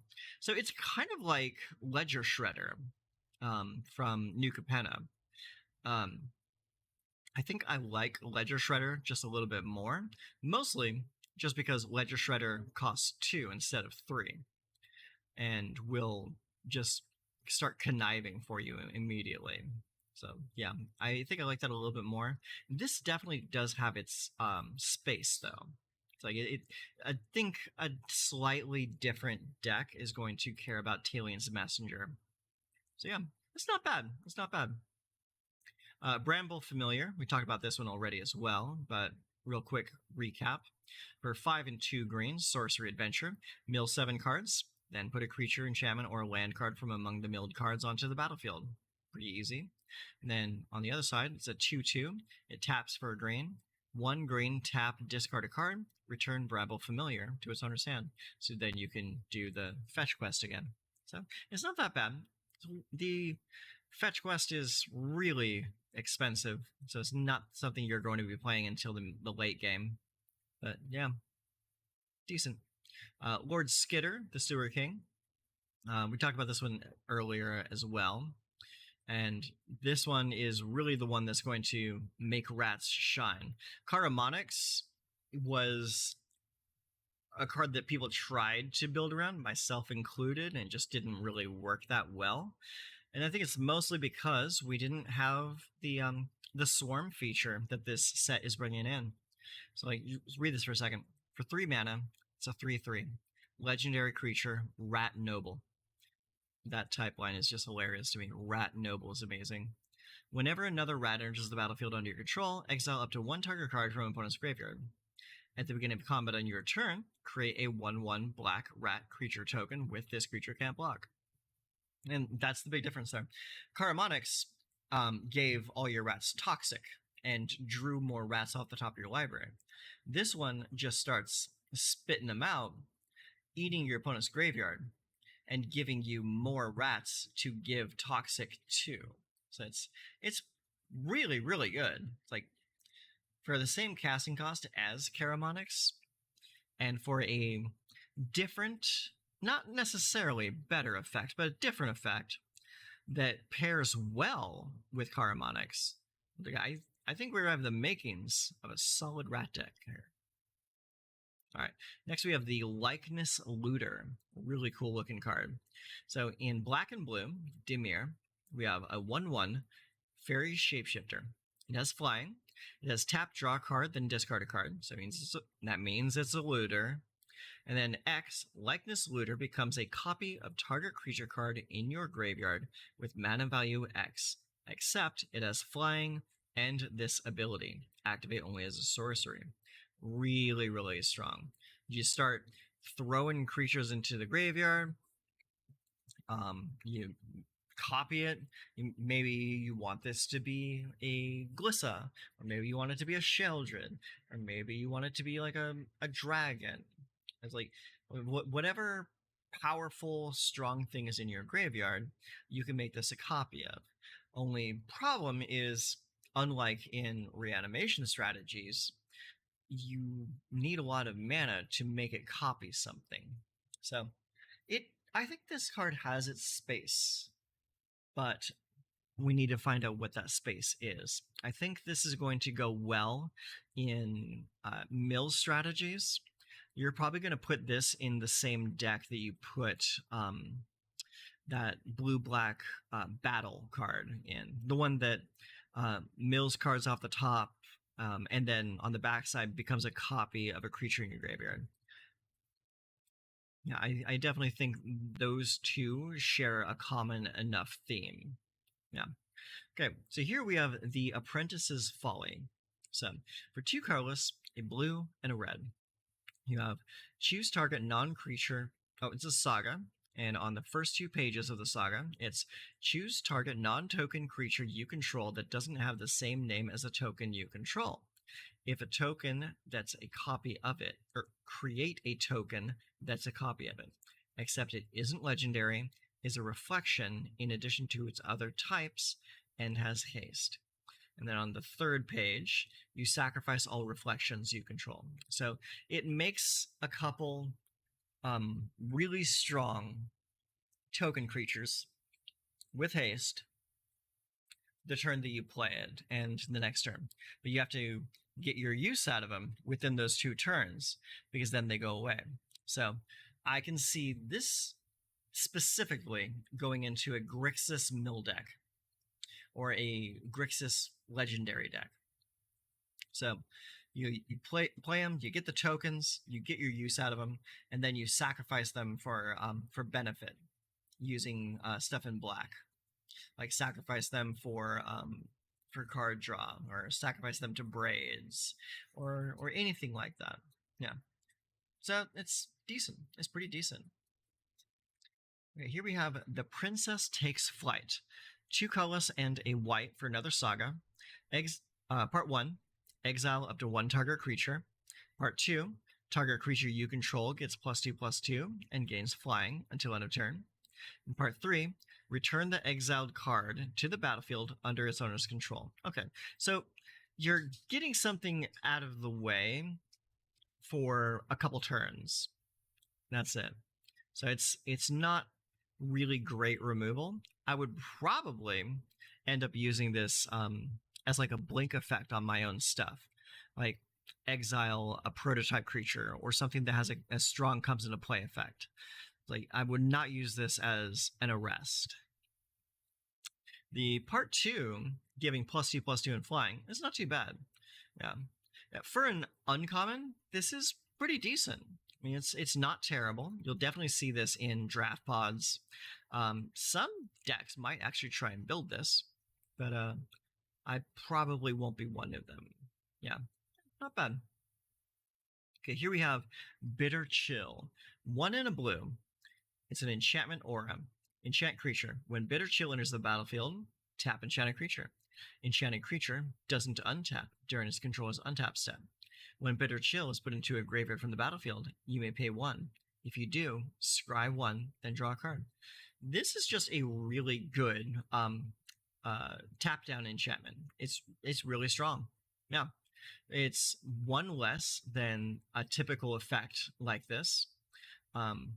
it taps the creature when it comes in, makes it so the opponent's creature never untaps.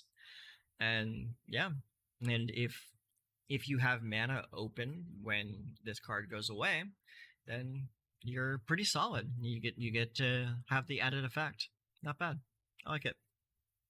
Gadwick's First Duel, another saga. 1 in a blue. Part 1, create a cursed roll token attached to up to 1 target creature. Okay, so you curse something. And scry 2 on the second part. And then on 3 is when you cast your next instant or sorcery spell with mana value 3 or less this turn, copy that spell. You may choose new targets. Okay, that's not bad. Yeah, I would probably pair this with red or maybe pair it with black so you can copy key removal. Cursing a creature is really strong. I do like that effect a lot. The part 2 is probably the weakest part of this, where you just scry 2 on a turn. Yeah, so it's not the best. It's not the worst. It's also not the best. Okay, next up we have Ice Rot Sentry. 2 and a blue, you get a creature elemental soldier. It is a 2/3 with vigilance. Whenever Ice Rot Sentry attacks, you may pay 1 and a blue. When you do, tap target creature and opponent controls. Whenever you tap an untapped creature an opponent controls, Ice Rot Sentry gets +2/+1 until end of turn. Hey, I'm seeing a theme, a frosty theme. Like we had that new Icy Manipulator. We have that enchantment from earlier. We have this guy right here is kind of like a role player for this style of deck. It's looking pretty good. I don't know how strong it's going to be for standard use, but I think there's definitely a draft archetype here for this. Definitely. All right, Ashiok's Reaper. 3 colors and a black. Nightmare.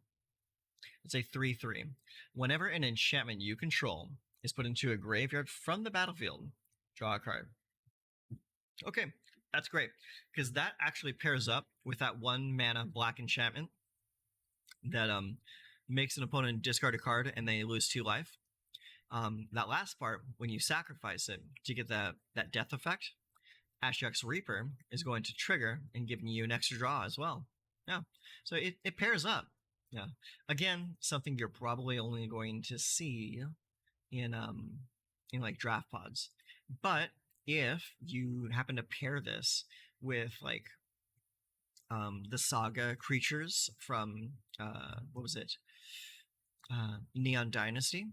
Like say you pair this with the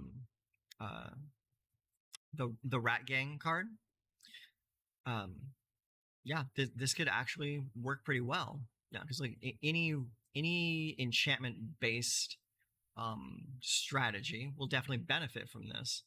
I think we just have to find the right shell for this to exist in, because at 4 mana, I mean, what is this guy taking the space of? At 4 mana, most people would rather just be playing Sheldred. So this is going to be a card that has to have like a very specific deck built for it. Because otherwise, in all other instances, you're just going to want to play Sheldred instead. Yeah. Moving on. Back for seconds. I love the creepy food theme in this set. It's really cool. I mean, this person is like, it looks like it's a reflection of her, and she's caught in this giant jello mold. And meanwhile, like, she's trying to brace herself with her axe into like this cake creature thing over here. Like, it's really, really weird. Like, if you look in the background here, you can also see like some kind of like giant gummy worm monster. Like, this is such a wild realm. Anyways, let's get back to the card. 2 colors and a black. It is a sorcery with Bargain. Bargain says you may sacrifice an artifact, enchantment, or token as you cast a spell. Return up to 2 target creature cards from your graveyard to your hand. Okay, that's pretty good right there. If this spell is bargained, you may put one of those cards with mana value of 4 or less onto the battlefield instead of putting it into your hand. One of them, though. So, 3 mana, bargain it. You likely put a Sheldred back onto the battlefield and then something else back into your hand. Or Here's another thing you can do with this is you can actually sacrifice a creature that has like a comes into play effect, like say ravenous rats or something that has like when it comes into play discard a card. You sacrifice it to the bargain, you utilize this, and then you get either that rat back into play immediately or it goes into your hand. Because like anything 4 or less, you can just say like, I'm going to sacrifice this rat, then it's in the graveyard, then I'm going to get that rat that I used to sacrifice plus the other card that I really want and get them both back. I'm going to play around with this card. I think this card is really cool. Yeah. Not to mention, it happens to be a 2-for-1. Okay, next up, we have the Callous Sellsword. For 1 and a black, you get a creature human soldier. As an adventure, it's a red 1, burn together. 1 red. Target creature you control deals damage equal to its power to any other target, then sacrifice it. So that says any target, right? So that means creature, it means planeswalker, it means battle, it means player. So this is basically a fling effect. Yeah, it is a fling effect. Yeah, so like your creature will deal damage to whatever, and then you have to sacrifice it. Yeah, easy. I like it. Now the other side is 2/2 for how much mana? 2 mana. So pretty well costed. Callous Sellsword enters the battlefield with a +1/+1 counter on it for each creature that died under your control this turn. Yeah. Again, really good. Not just because you're going to be sacrificing stuff to get this effect and this effect over here, but also if your opponent happens to like board wipe you, you just play this and it comes in as a big boy. So like if you had 4 creatures on the board and your opponent wipes your board, this will come in as a 6/6 for only 2 mana. That's not too bad. That's not too bad at all. Ooh, no.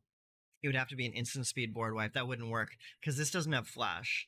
So it would definitely have to be instant speed removal or you sacrificing your stuff. That's how that's going to get big. Yeah, so that's not as good as I thought it was. Still pretty decent. Here we have Ego Drain. We saw this in the last one. We'll take another look at it.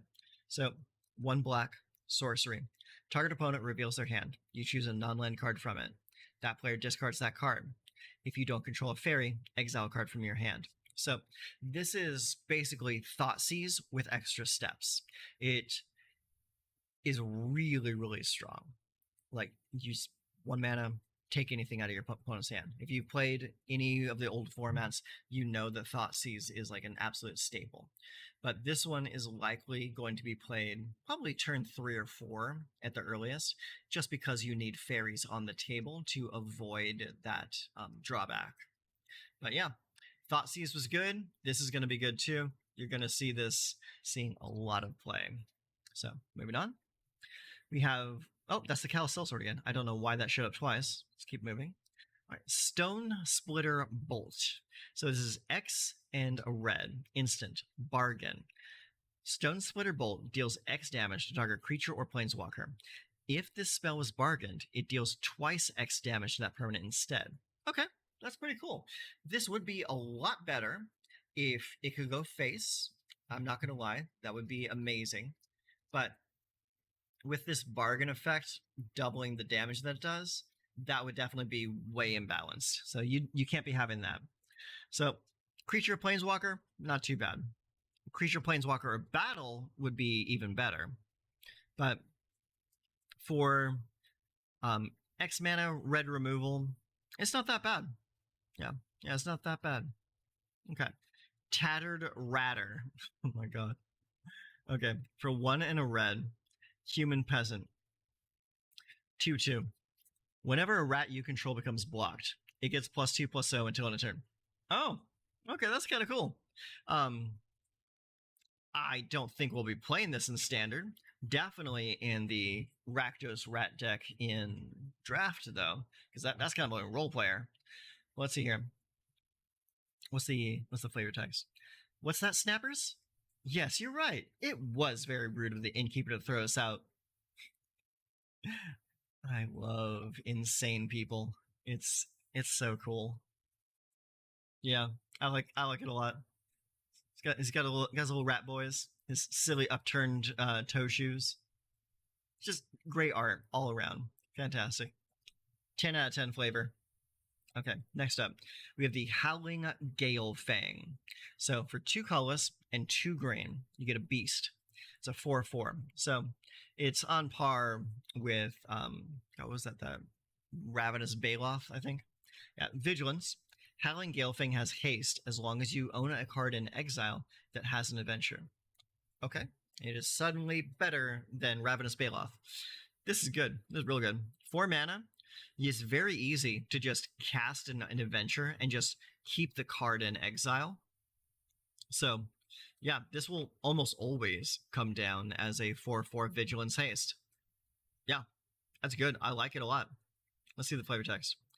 I have to hand it to you, Yorvo. Since your pet showed up, not a single small folk has even made it to the door of my vault.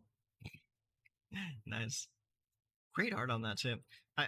I'm constantly just blown away by the art in this set. The art is so good. I mean, just look at this. Like the beast looks intimidating, powerful, majestic. Really like the enchanted choker that's around his neck. All the little details, and of course the storm that is like surrounding the beast as well. It's just really cool. I like it a lot. 3 bowls of porridge. Okay, so there's a little more fairy tale here. 3 bowls of porridge is an artifact for 2 colorless. Is an artifact food, and it says 2 tap, choose one that hasn't been chosen. 3 bowls of porridge deals 2 damage to target creature because the bowl was too hot. Tap target creature. Oh, the bowl was too cold. And 3, sacrifice 3 bowls of porridge. You gain 3 life. You know what? I think that bowl was just right. I like it. This is an absolute flavor win. I love everything about this card. Even if I never play this card ever, this is just, it's hilarious. It's on flavor. The art is amazing. It's great. It's good stuff. All right, next up, Return Triumphant. 1 and a white. Sorcery. Return target creature card with mana value 3 or less from your graveyard to the battle. Create a Young Hero Roll token attached to it. And this is the one that says whenever this creature attacks, if its toughness is 3 or less, put a +1/+1 counter on it. If you put another roll on the creature later, put this one into the graveyard. Yeah. It's not bad. Personally, I think I would rather use... God, what's the card? It's also a white card, same casting cost, does the same thing. Recommission. Yeah, Recommission from Brothers War. I like that one a little bit more because I don't remember if it was sorcery speed or instant speed. I think it was sorcery speed, but it just gets whatever you got, puts a +1/+1 counter on it. It's nice and simple. Yeah, and I think it could also bring artifacts back from the graveyard as well. Yeah, this is solid, but I like the other one more. Not dead after all. Here we go. So got 1 black mana, instant speed. Until end of turn, target creature you control gains when this creature dies. Return it to the battlefield tapped under its owner's control. Then create a Wicked Roll token attached to it. Enchanted creature gets +1/+1. When this aura is put into a graveyard, each opponent loses 1 life. So this right here is one of my favorite cards of the set so far because I love Scam. And what I mean by that is I mean specifically this effect. Your opponent thinks that you're going to lose your creature, but no. I had 1 black mana open. That card's going to come back. It's going to be back on the table, still being a threat to you, and any comes into play effects trigger again, and it's just really dumb. And it's wonderful with Ravenous Rats style cards. It's great with prototype creatures because they'll come back as their full size. It's great with anything that you want to play that has a relevant comes into play effect. It's like, even imagine you're not playing like an aggressive list, you're playing like a ramp list, and you do this on something like, say, Etali, or was it Titan of Industry, like those big cards with big flashy comes into play effects. It's like this can be backbreaking. And this extra part down here where it says it gets +1/+1 and the opponent loses a life, like that's very solid too. All right, hang on just a second. My application is doing the thing again.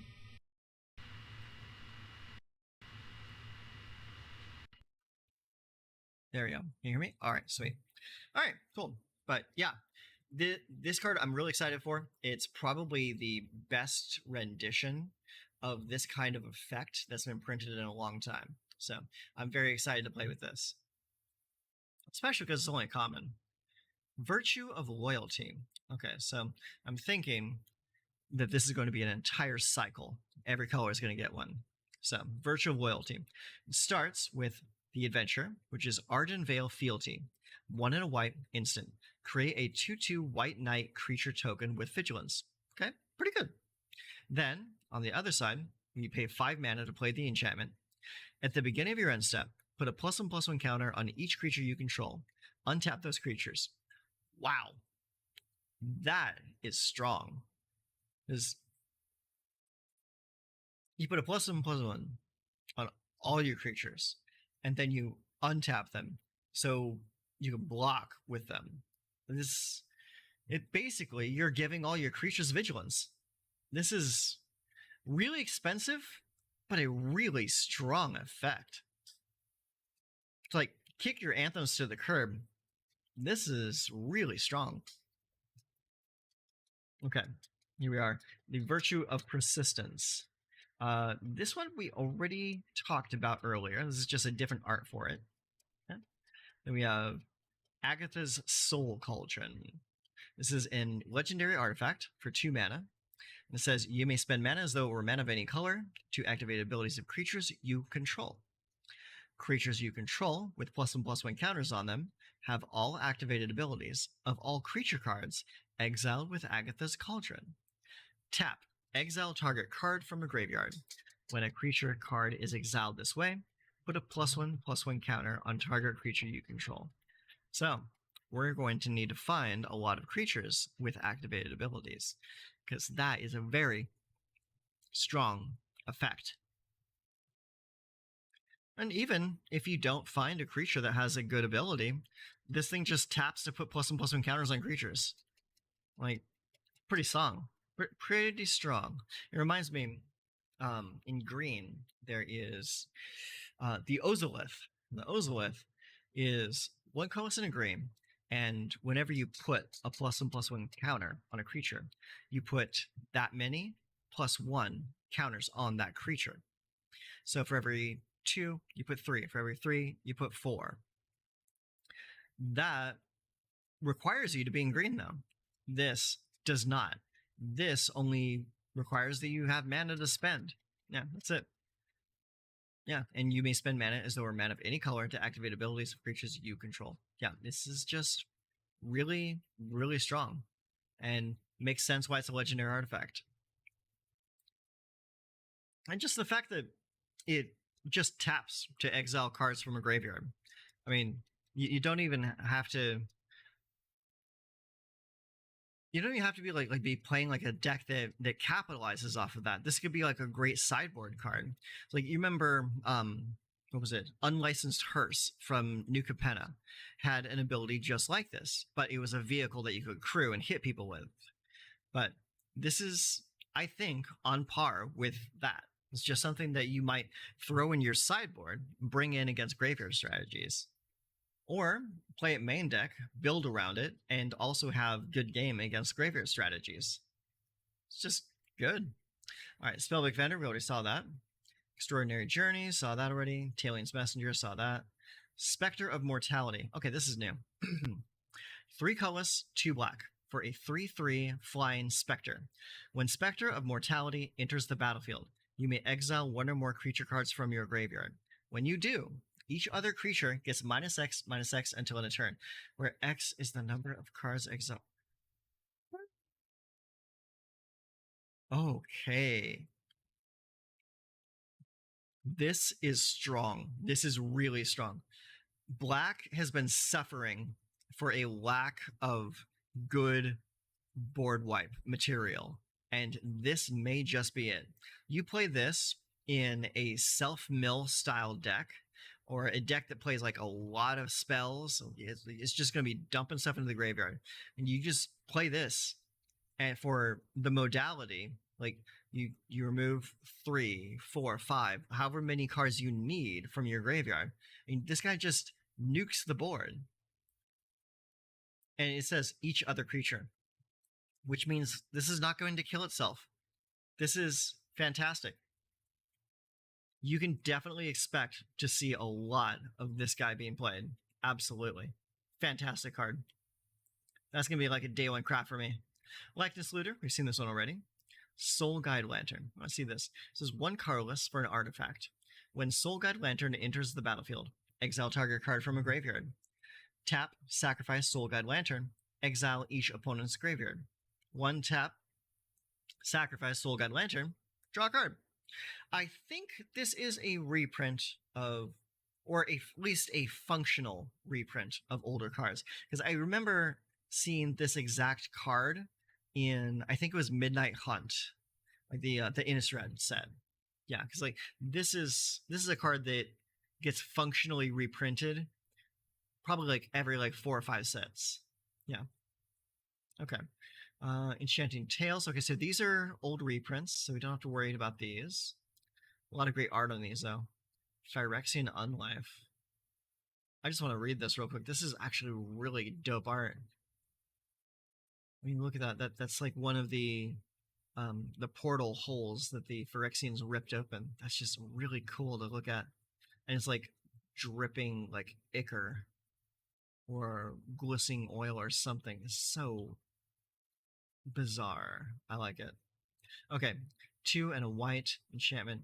You don't lose the game for having 0 less life. As long as you have 0 less life, all damage is dealt to you as though its source had infect. Oh, okay. Okay, yeah, so, yeah, you basically become a lich, but you are not immune to poison. Okay, that's easy. That's pretty cool. Yeah, not bad. Rest in peace. Okay, that's another one. Goblin Bombard. Okay, that art is gorgeous. I love it. He's got a little bomb. He's just flying. He's gonna just blow himself up. He doesn't care. What a good boy. Oh my god. Grasp of Fate. Man, there's a lot of these reprints. Ground Seal, I remember that. That was originally from Odyssey. That's a good card. Okay. All right, so that's the end of this list of spoils. So I'm going to go ahead and pause this recording, and we're going to start a next one.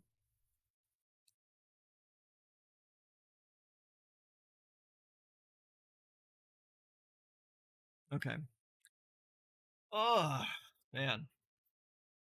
There are so many cards to go through. Oh my god.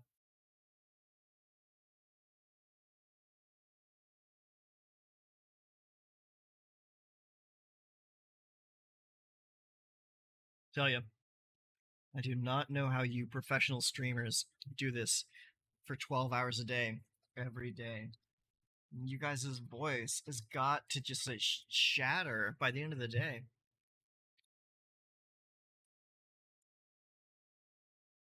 Okay. So let's move on to the next one. All right, so this is August 16th. Spoilers. Okay, virtual loyalty. We saw the one already. Okay. All right. Pause that. Record again. Okay. Okay. So back to it. These are the Wilds of Eldraine spoilers from August 16th. This is a few more days ago. So starting off, we have virtual loyalty.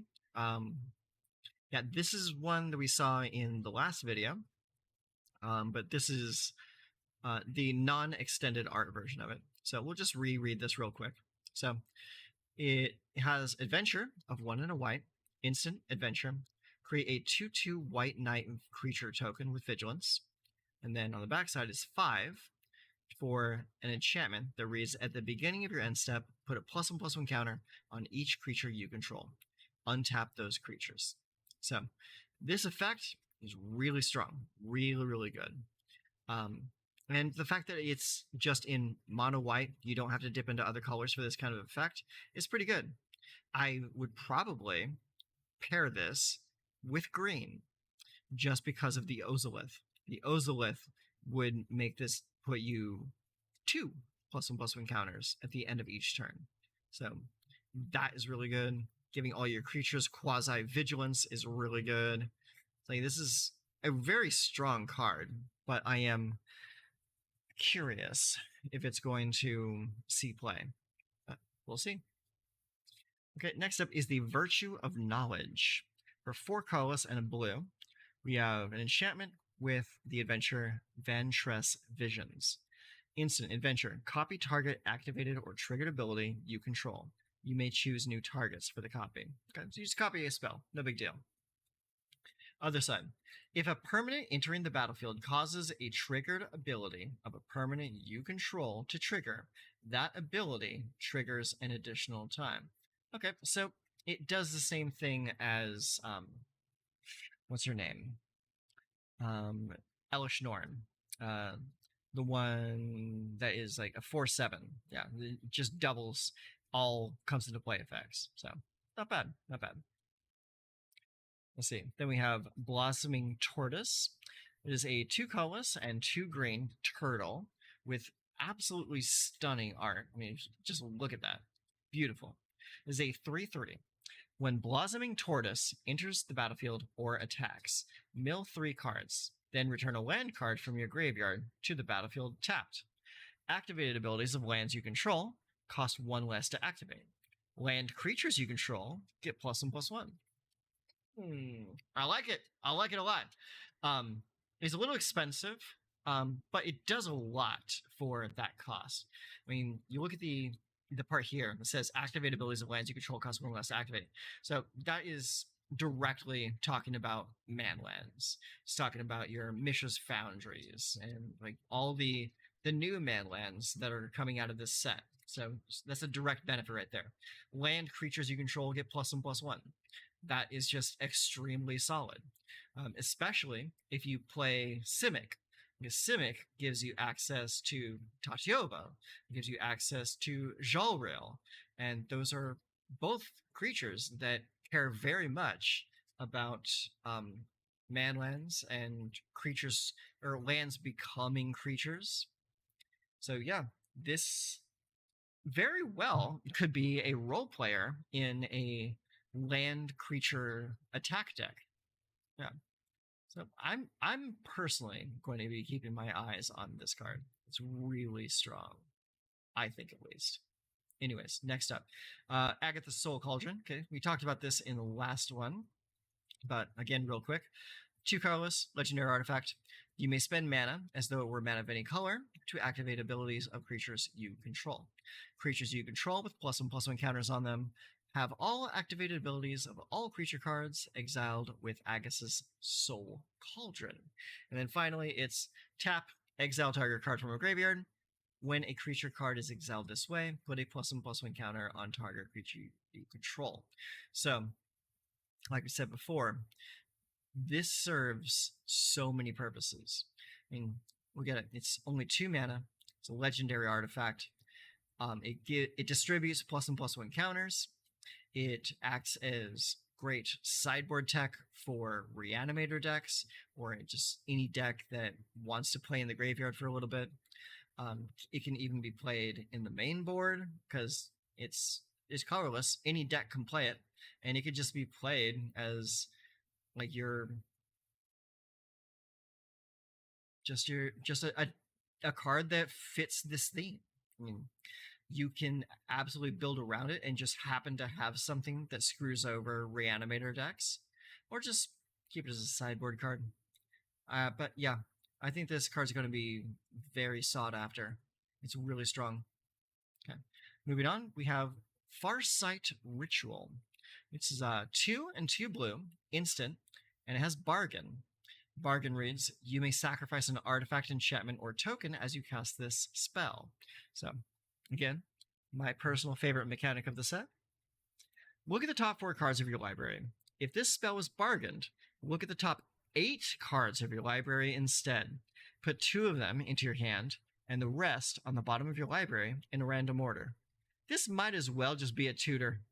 I mean, you're looking at 8 cards off the top of your library. You're very likely going to find what you need in those top 8. So I'm just going to call this Blue Diabolic Tutor at instant speed. This is good. It's really good. I like it. I'm going to play it. Lord Skitter's Blessing. For 1 and a black. This is very interesting art. I like this a lot. Yeah. It shows that Lord Skitter is not just sentient, but intelligent. I like it. I like a smart rat. Reminds me of Secret of Nim. Okay. So, 1 and a black, enchantment. When Lord Skitter's Blessing enters the battlefield, create a Wicked Roll token attached to target creature you control. Okay. And it means enchanted creature gets +1/+1. When this aura is put into a graveyard, each opponent loses 1 life. Well, that answers my question. They are auras, because it says when this aura is put into a graveyard. Very nice. I like it. I really like this roll mechanic. Really good. Okay. At the beginning of your draw step, if you control an enchanted creature, you lose 1 life, and you draw an additional card. Oh, shit. This is just a better Phyrexian Arena. Oh my god. Yeah. No, this is good. We're going to be playing this. We're absolutely going to be playing this. It enters the battlefield, create a Wicked Roll token attached to target creature you control. Beginning of your draw step, if you control an enchanted creature, which you do because of the Wicked Roll, you lose 1 life, draw an additional card. And Wicked Roll also happens when you cast I'm Not Dead Yet. Oh, yeah. Yeah, we're playing this. Absolutely playing that card. Okay, Spectre of Mortality. We talked about this one before. We'll talk about it again briefly. 3 colorless and 2 black for a 3/3 flying Spectre. When Spectre of Mortality enters the battlefield, you may exile 1 or more creature cards from your graveyard. Oh yeah, it has to be creature cards. Yeah. When you do, each other creature gets -X until end of turn, where X is the number of cards exiled this way. Okay, so that makes this a little bit less good than I thought it was. I thought you could exile any card, not just creature cards. So it is still decent. You're probably not going to get more than -3/-3 from this when you play it, just from basic statistics. So, but yeah, it's good. It's mass removal. Yeah, it's decent. I was a lot more hype on this when I thought you could exile any card. But if it's only creature cards, then this card is not nearly as good as I thought it was, which is a shame. Great art on that, though. Okay. Scalding Viper. 1 and a red for a creature elemental snake. Steam Clean, Sorcery Adventure. 1 and a blue. Return target non-land permanent to its owner's hand. Okay, so it's a bounce spell. And on the other side, for 2 mana, 2/1, whenever an opponent casts a spell with mana value 3 or less, Scalding Viper deals 1 damage to that player. That's pretty good. That is pretty good. Hey, you punish people for trying to go wide. Yeah, I like that. Good. Thunderous Debut. Okay, this just looks cool. Okay, let's see what this does. All right, 6 colorless and 2 green. A really expensive card. The artwork reminds me of Tooth and Nail. Bargain. You may sacrifice an artifact, enchantment, or token as you cast this spell. Look at the top 20 cards of your library. You may reveal up to 2 creature cards from among them. If the spell was bargained, put the revealed cards onto the battlefield. Otherwise, put the revealed cards into your hand, then shuffle. Yeah, you're going to be bargaining this every single time. So yeah, this is a fantastic card. You look at the top 20 cards of your library. So again, you're basically tutoring for two things that you need right now. And you just put them right on the table. So let's say you're playing some kind of like green red ramp or Atraxa ramp or anything like that. You dig up Atraxa, you dig up a Tali, you dig up a skyscraper. It's so strong. It's the cost is insane, but ramp decks are actually pretty good right now, so this can actually really go off. Yeah, I'm pretty excited for that. Okay, next up we have the Restless Cottage. Okay, so this looks like our manland for Golgari. Restless Cottage comes into the battlefield tapped. Add a black or a red. 2 colorless, black, green. Restless Cottage becomes a 4/4 black and green horror creature until end of turn. It's still a land. Whenever Restless Cottage attacks, create a food token and exile up to 1 target card from a graveyard. Yo, that's really good. It makes a food token that you can then use to sacrifice for either health or for bargain. And it also eats a card in an opponent's graveyard. If this doesn't find its way into every Golgari deck, I don't know why. This is really good. This is a good card. Big fan of that. All right, Cursed Courtier. So this is a 2 colorless and 1 white for a creature human noble. Lifelink. When Cursed Courtier enters the battlefield, create a cursed roll token attached to it. Enchanted creature is 1/1. And its original power and toughness is 3/3. So, what we can do with this is we can cast it, and when we cast it, we cast another spell that has bargain on it. And that's how you get rid of the cursed roll token off of Cursed Courtier. So then it will be a 3/3 with lifelink, and that's it. Yeah. That's pretty solid. Yeah.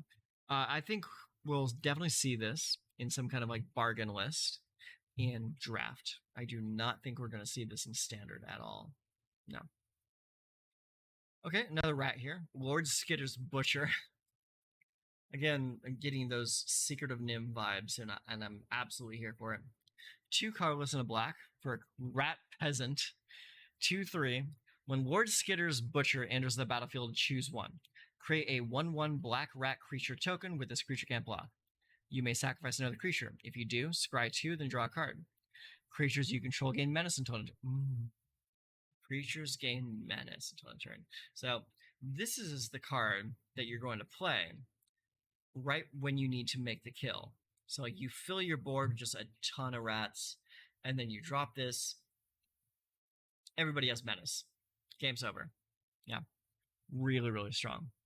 I like this card a lot. For only an uncommon, this card does a lot. Embereth Veteran. Okay, let's see what this is. You have a Human Knight for 1 red mana. It's a 2/1. 1 tap or 1 comma, sacrifice Embereth Veteran. Create a young hero roll token attached to another target creature. And that's the one that says, whenever this creature attacks, if its toughness is 3 or less, put a +1/+1 counter on it. So yeah, that's not bad. That's not bad at all, actually. Yeah, for only 1 mana, it's a 2/1, so it's already a good card. And then it has this effect right here that you can just activate whenever you're worried that your creature's going to die. Yeah, it's pretty easy. Monstrous Rage. For 1 red mana, instant, target creature gets +2/+0 until end of turn. Create a monster roll token attached to it. If you control another roll on it, put that one in the graveyard. Enchanted creature gets +1/+1 as trample. Okay, so the monster roll is +1/+1 and trample. Not too bad. Target creature gets +2/+0 to end turn. So it actually gets +3/+1 and trample. Pretty good. Pretty good.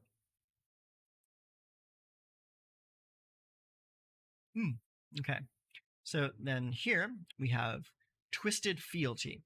2 colors in red, sorcery. Gain control of target creature until end of turn. Untap that creature. It gains haste until end of turn. Create a Wicked Roll token attached to up to one target creature. So it gives +1/+1, and if this aura goes to a graveyard, each one loses 1 life. Okay. All right, yeah, so this is just like your basic threaten effect that has the upside of creating a Wicked Roll token on one of your other creatures. Yeah, not bad. We've definitely seen worse. Edgewall Inn. Land. Edgewall Inn enters the battlefield tapped. As Edgewall Inn enters the battlefield, choose a color. Tap. Add 1 mana of the chosen color. 3. Tap. Sacrifice Edgewall Inn. Return target land or target card that has an adventure from your graveyard to your hand. Okay, so it's got some adventure synergy. Ice Out. 1 blue instant bargain. This spell costs 1 less to cast if it's bargained. Counter target spell. Okay, so it's a bargain counter spell. Yeah. So it's either a cancel or it's a counter spell. One of the two.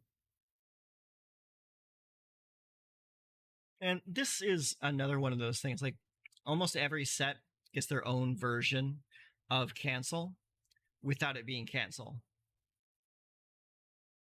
Healed a bit an ice statuary from all those who couldn't understand. Go away.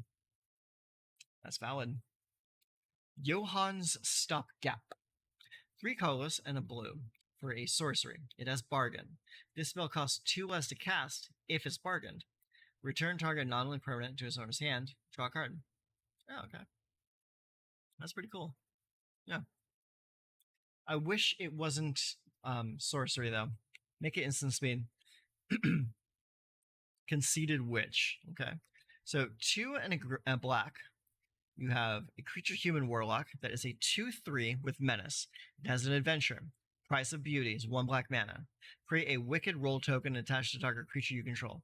Oh, well, that's kind of boring. Yeah, this entire card is really boring. Yeah, we'll have to move on. Rat Out. 1 black mana, instant. Up to 1 target creature gets -1/-1. Until end of turn, you create a 1/1 black rat creature token with this creature can't block. Okay.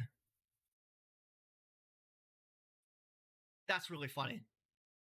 Hold this for me. Hey, catch. Yeah, give something -1/-1, and then you make a rat. Yeah. I'm really liking all this not warehouse. Freudian slip. All of this rat synergy stuff. Okay. Warehouse Tabby. 1 black creature cat. It's a 1/1. Whenever an enchantment you control is put into a graveyard from the battlefield, create a 1/1 black rat creature token with this creature can't block. 1 and a black. Warehouse Tabby gains Death Touch until end of turn. Okay. That's not bad. I don't think we'll play it, though. Ratcatcher Trainee. Oh, no. 1 in red for 2/1. And it says, as long as it's your turn, Ratcatcher Trainee has first strike. Okay, so that's good. And then the adventure spell is Pest Problem. For 2 in a red, instant adventure. Create 2 1/1 black rat creature tokens with this creature can't block. Okay, yeah, so it just makes more dudes. Beanstalk Worm. Wow. Look at that art. That is beautiful. 4 and a green for a plant worm. 5/4 with reach. It has the sorcery adventure ability of plant beans. You may play an additional land this turn. Oh, okay, that's just silly. Return from the wilds. So 2 colorless and a green. Let's see what it does. Sorcery. Choose 2.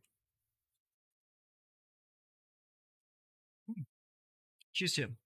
Search your library for a basic land card. Put it on the battlefield. Tapped. Then shuffle. Create a 1/1 white human creature token. Or create a food token. It's an artifact with 2. Tap. Sacrifice this artifact. You gain 3 life. Okay, that's honestly not bad. So for 2, you're almost always going to be choosing the go get a basic land. So from there, you just have to choose what's more important to you. Is a 1/1 white human creature token more powerful, or is a food token powerful? Yeah, very interesting. is not bad for a ramp spell either. Not bad at all. All right, Root Rider Fawn. It's a Satyr Scout. 1 and a green for a 1/3. It taps to add a green mana, or 1 and tap, add 1 mana bidding color. Okay, so she's a little bit of mana fixing. That's pretty good. Scalding Viper. We saw this one already. And we have Beseech the Mirror. Oh, hang on just a moment.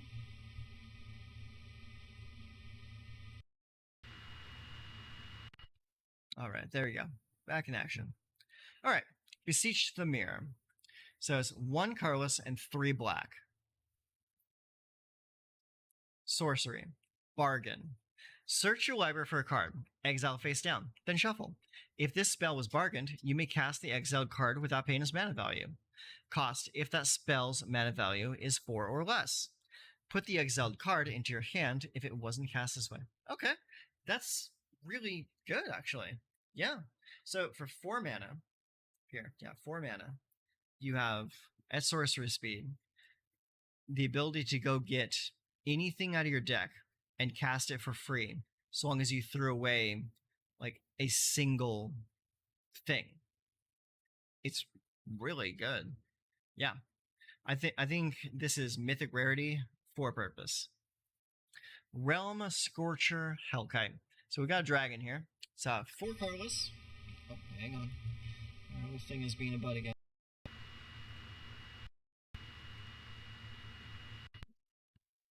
Okay, can you hear me? All right, sweet. Okay, so this is Realm Scorcher Hellkite, 4 colorless, 2 red, creature dragon. Let's see what it does. Bargain. Flying and haste. It's a 4/6.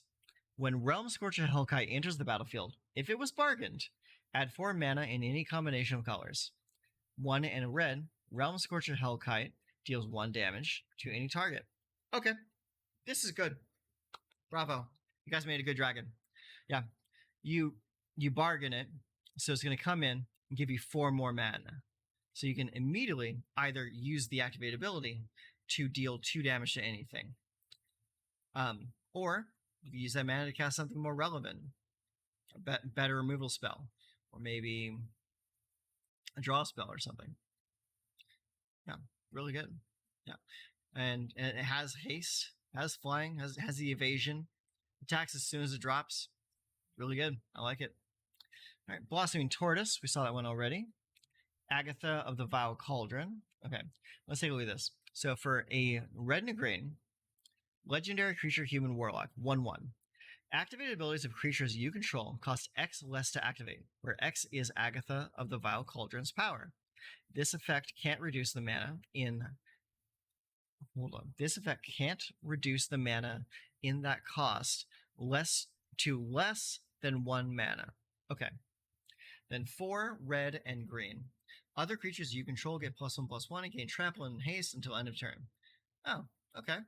So you just drop that down to a red-green with this out. Hilda of the Icy Crown. It's 2 colorless, a blue and a white. Legendary creature human warlock. Whenever you tap an untapped creature an opponent controls, you may pay 1. When you do, choose 1. Create a 4/4 white and blue elemental creature token. Put a +1/+1 counter on each creature you control. Or scry 2, then draw 2 cards. I think in most cases, I'm just going to be making these golems, these 4/4s.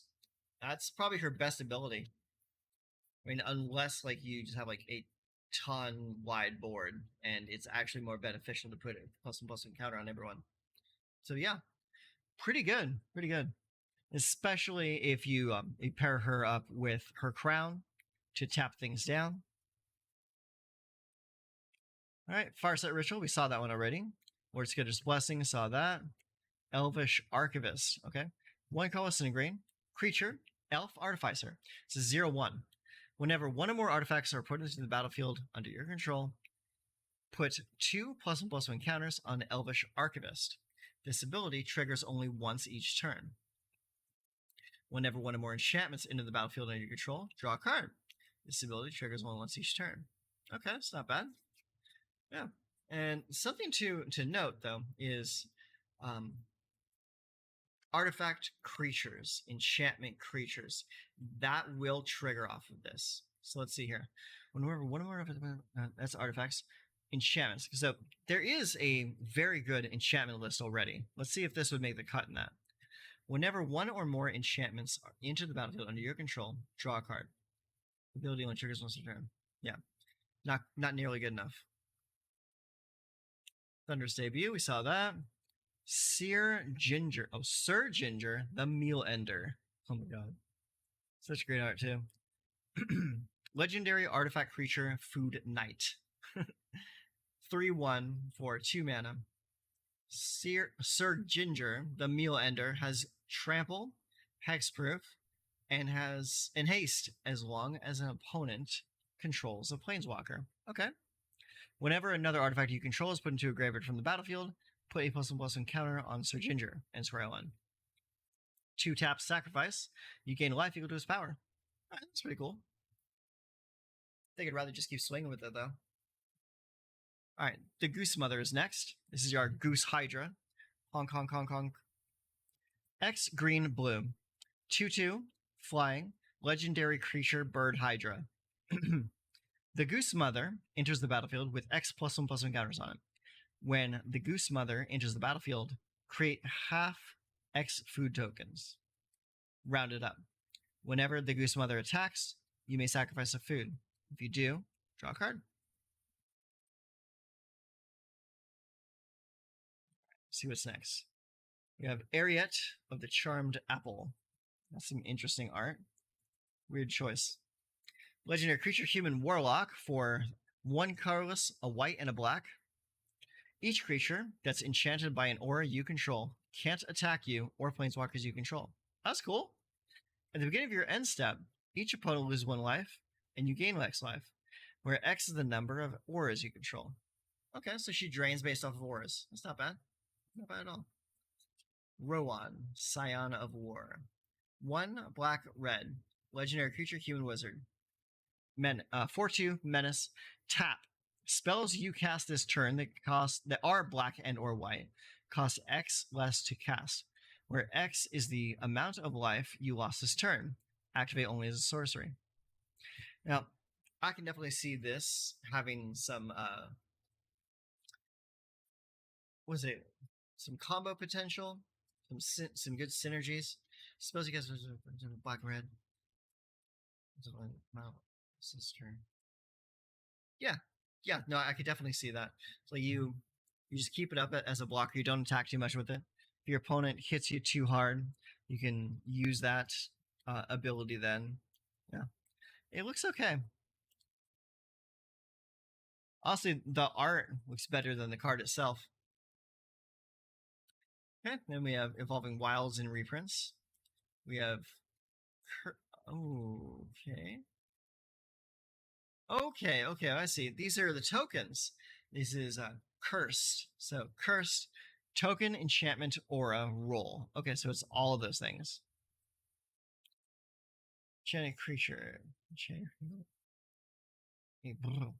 Wow, I am losing a little bit of my pizzazz right now. I'm gonna have to take a break pretty soon. So, but we'll finish this up. Okay, so this is the cursed token. It says enchant creature. Enchanted creature has base power and toughness 1/1. And then flipped over. Let's flip our head over real quick. It says enchant creature. Enchanted creature gets +1/+1. When this aura is put into a graveyard from the battlefield, each opponent loses 1 life. Yeah, that's pretty cool. Yeah, I like that. It's a good card.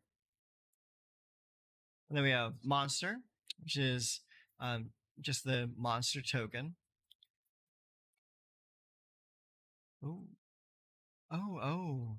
Oh, there's 2 tokens here. That's the monster token, and on the upside down side is the sorcerer role token. Okay, cool. Then we have the royal token and the young hero token. Okay. And then sorcerer, monster. Okay, and this is just them flip back upside right. Okay, so let's get past all of these. Okay, so now we see the Enchanting Tales reprints. So just skip past this part.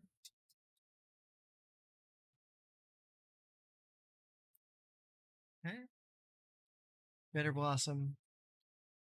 Ray Effect. Oh, I miss Ray Effect. That's such a good card. Ray Effect. Necropotence. Great art on that. Look at that. Blood Moon. Repercussion.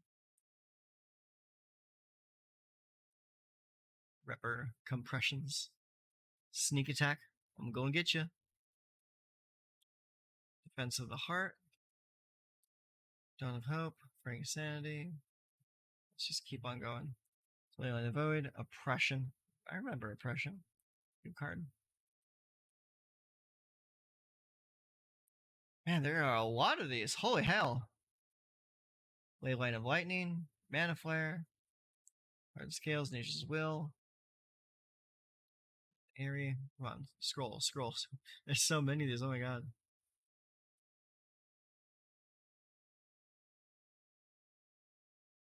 Okay, that's all of that. Finally through all that stuff. Oh my god. All right, yeah, that is the spoils for August 16th. So next up, we're going to be looking at the August 15th. But I have got to take a breather. I'll be back to do the last one in just a moment.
Oh.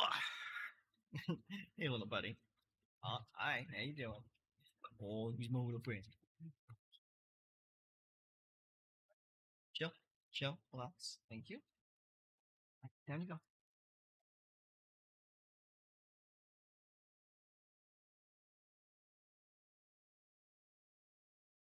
Okay. So I think we can go forward and do the last one now. Hey. Hop down, little buddy. Thank you. Down. Thank you. Thank you. There you go. Okay. So we just did August 16th. So let's do the August 15th spoilers next. Okay.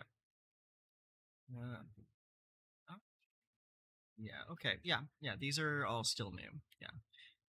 Okay. So hit that. We're gonna hit record. Okay, and here are our Wilds of Eldraine spoilers for August 15th. So I'm going to go through these real quick, see what we have, and try to analyze them. So first up is Beseech the Mirror. So we saw this earlier, but we'll go ahead and read this again. So Beseech the Mirror is a sorcery that costs 1 and 3 black. It has Bargain, which means you may sacrifice an artifact, enchantment, or token as you cast this spell. Search your library for a card, exile it face down, then shuffle. If this spell was bargained, you may cast the exiled card without paying its mana cost, if that spell's mana value is 4 or less. Put the exiled card into your hand if it wasn't cast this way. So, yeah.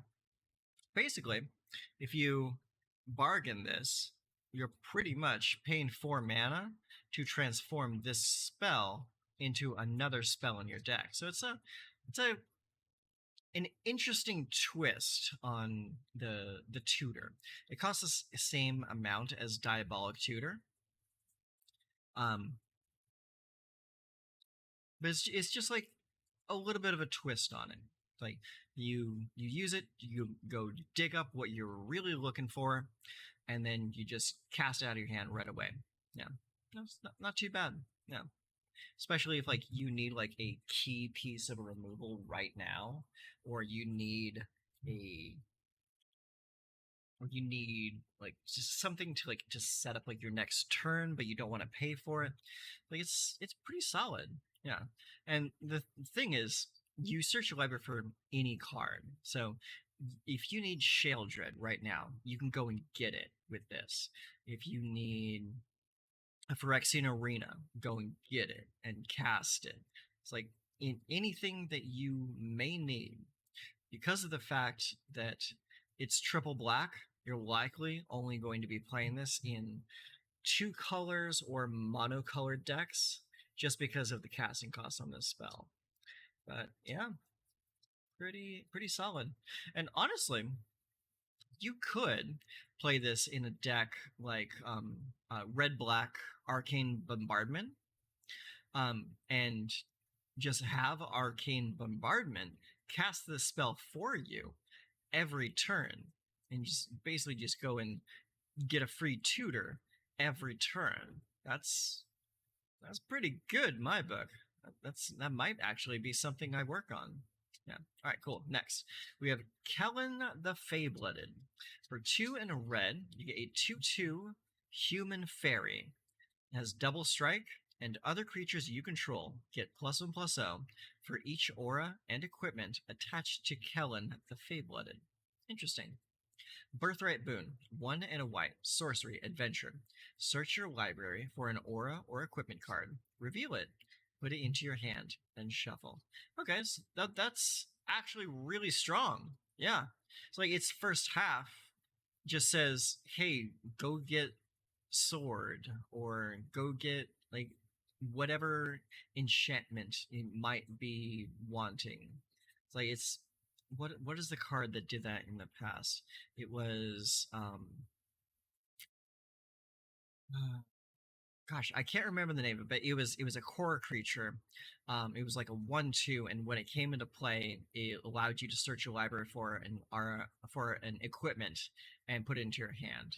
I can't remember the name of it though. It was a very very popular card back in the day. But yeah, this is that same effect right there. And then you just cast the creature.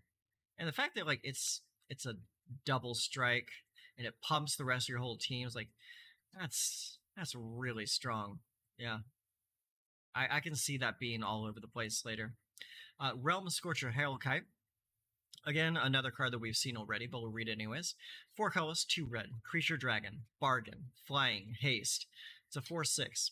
When Realm Scorcher Hellkite enters the battlefield, if it was bargained, add 4 mana in any combination of colors. So, again, like that little like paragraph right here, really good. So it basically makes it like this thing only costs actually 2 mana. And so then you got 1 in red. Realm Scorcher Hellkite deals 1 damage to any target. So yeah, you could just use that mana to ping something for 2, or play something else from your hand. So really strong. We have Agatha of the Vile Cauldron. We have for a red and a green, a human warlock, 1/1. Activated abilities of creatures you control cost X less to activate, where X is Agatha of the Vile Cauldron's power. This effect can't reduce the mana in that cost to less than 1 mana. And then you pay 4, red and green. Other creatures you control get +1/+1 and gain trample and haste until end of turn. So here's the cool thing is Agatha herself can reduce the cost of her own ability. Pretty strong. Yeah. And if you can get her power up to 4, which is not hard. This is just a 2 mana ability right here. And a repeatable 2 mana ability as well. So you just go like just sink all your mana, make your team huge, and just swing in for the win. That's a pretty good witch. Okay, then we have Baluna Grand Squall. It is for teamer colors, that is green, blue, and red. It is a legendary creature, Giant Noble. So already, since this realm is all about the fairy tales, right? This one just tells me this is a Jack and the Beanstalk situation. It's like it almost looks like this like castle that she's residing in is in the sky, because like it almost looks like these are like clouds kind of like fluttering out around her area here. And if you look out the back window there, it almost looks like it's just sky, no ground whatsoever. So it's very much Jack and the Beanstalk. So she's a 4/4 with trample and permanent spells you cast that have an adventure cost 1 less to cast. And then her adventure is Seek Thrills. For 2 green, blue, red, instant adventure, mill 7 cards. Then put all cards that have an adventure from among the milled cards into your hand. That's pretty good. Yeah, so like get extra copies of Baluna or other relevant adventures. Just pop them in. Yeah, easy. We have Ariette of the Charmed Apple. Very, very beautiful art here. Like you can tell, like this is the Wicked Witch in Snow White's fairy tale. Like just look at the apple there. Like that's clear. So Ariette of the Charmed Apple. 1, a white and a black for a legendary creature, human warlock. 2/4. Each creature that's enchanted by an aura you control can't attack you or planeswalkers you control. At the beginning of your end step, each opponent loses X life and you gain X life, where X is the number of auras you control. So it's very interesting. So this card wants you to apply like the roll cards to. Hello? There you go. Yeah. So she wants you to apply rolls to your opponent's creatures or enchant them with negative effects, and just basically just put an enchantment on every creature your opponent puts out, and don't kill them, keep them in play, and then just drain your opponent every turn until they die. It's like, yeah, this is Yeah, this is Sleeping Beauty. This is Sleeping Beauty right here. Yeah. Mm-hmm. Hush now. I need your beauty sleep. Yeah. Yeah, that makes total sense. I really like this set. Like the flavor for this set is just really, really on point. Kudos to the design team. Definitely. Okay, next up we have Hilda of the Icy Crown. Another one we saw previously, but we'll read it real quick. 2, white, blue, legendary creature, human, warlock. A lot of warlocks. 3/4. Whenever you tap an untapped creature and an opponent controls, you may pay 1. When you do, choose 1. Create a 4/4 white and blue elemental creature token. Put a +1/+1 counter on each creature you control. Or scry 2, then draw a card. Again, I really think the first option is going to be like the most relevant. And we are definitely going to be building a deck around her and her Icy Manipulator crown. Like her like whole tap it down package. It looks like a lot of fun. I don't know how good it's going to be in standard, but it looks like a lot of fun. So like we probably see like a lot of like jank decks trying to make this work. Okay. Next up we have Rowan, Scion of War. So 1 black and red for a 4/2 menace, human wizard. Tap. Spells you cast this turn that are black and or red cost X less to cast, where X is the amount of life you lost this turn. Activate only as a sorcery. So yeah, use effects that have a life cost attached to them, and then just cast a whole bunch more spells. she's a great enabling creature. I like it a lot. Yeah. So, and then we have her brother, Will, the Scion of Peace. 1 white and blue, legendary creature, human wizard. 2/4 vigilance. So the opposite of his sister. Instead of a 4/2, he's a 2/4. So he's more defensive. We have vigilance, tap. Spells you cast this turn that are white and or blue cost X less to cast, where X is the amount of life you gained this turn. Activate only as a sorcery. So this is the exact same as her sister, as his sister, except in the reverse polarity. So this guy is going to want you to gain a bunch of life so that you can then cast a bunch of spells. So pretty solid, and vigilance. So he can attack and then post attack. He can attack and then post combat tap to use this ability. So it's pretty good. It's easy to cry for glory and charge those who disagree with you, but it takes finesse to turn enemies into allies rather than corpses. Good idea. Expel the interlopers. So for 3 and 2 white, you have a sorcery. It says choose a number between 0 and 10. Destroy all creatures with power greater than or equal to the chosen number. Ooh, I like that. So it's a weird kind of wrath effect that only hits high power creatures. Or alternatively, it can just kill everything on the board except for things that have a power of higher than 10. So yeah, it's a modular wrath effect. Pretty good. I happen to like this one. 3 blind mice. For 2 colors and a white, you get a saga. It says on phase 1, create a 1/1 white mouse creature token. On phases 2 and 3, create a token that's a copy of target token you control. Okay, so more boys. And then on 4, you get creatures you control get +1/+1 and gain vigilance until end of turn. So that's pretty cool. It's not bad for a for this kind of an effect. I can see this being really good with proliferate effects, so you can advance the story faster than normal. Yeah, not too bad. All right, then we have the Lich Knight's Conquest. So for 4 and a black, sorcery. It says sacrifice any number of artifacts, enchantments, and or tokens. So that's the same like sacrifice requirements as as the mechanic.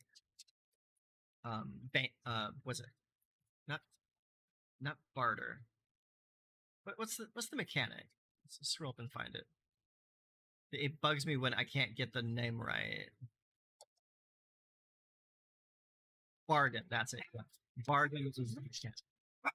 So then here. Okay. So it's the bargain mechanic. So you bargain like X amount of times. Return that many creature cards. Hey, chill. Come here. Relax. Okay. Return that many creature cards from your graveyard to the battlefield. Okay. So this is almost a living death effect, but it's only for you though. So like it's not going to wrath away your opponent's board or anything. But this is actually pretty solid, like, especially if you cast this multiple times in a turn and you basically just cycle your graveyard and your battlefield in and out over and over. So you fill your deck with like a bunch of comes into play effects, like powerful comes into play effects. That could be pretty solid. Yeah, and it's only 5 mana, which is the same cost as your typical reanimate effect. So yeah, I like that. That's not too shabby, honestly. Nice. Okay, so next card is called The End. It is an instant that costs 2 colorless and 2 black. This spell costs 2 less to cast if your life total is 5 or less. And it says, exile target creature or planeswalker. Search its controller's graveyard, hand, and library for any number of cards with the same name and that permanent, and exile them. That player shuffles, then draws a card for each card exiled from their hand this way. So, it's a lobotomize. Yeah, it's a lobotomize effect that could potentially only cost 2 mana.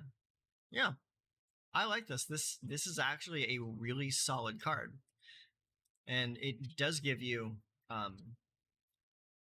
access to hand knowledge, access to the rest of their deck, so you can see what they're still having. Yeah.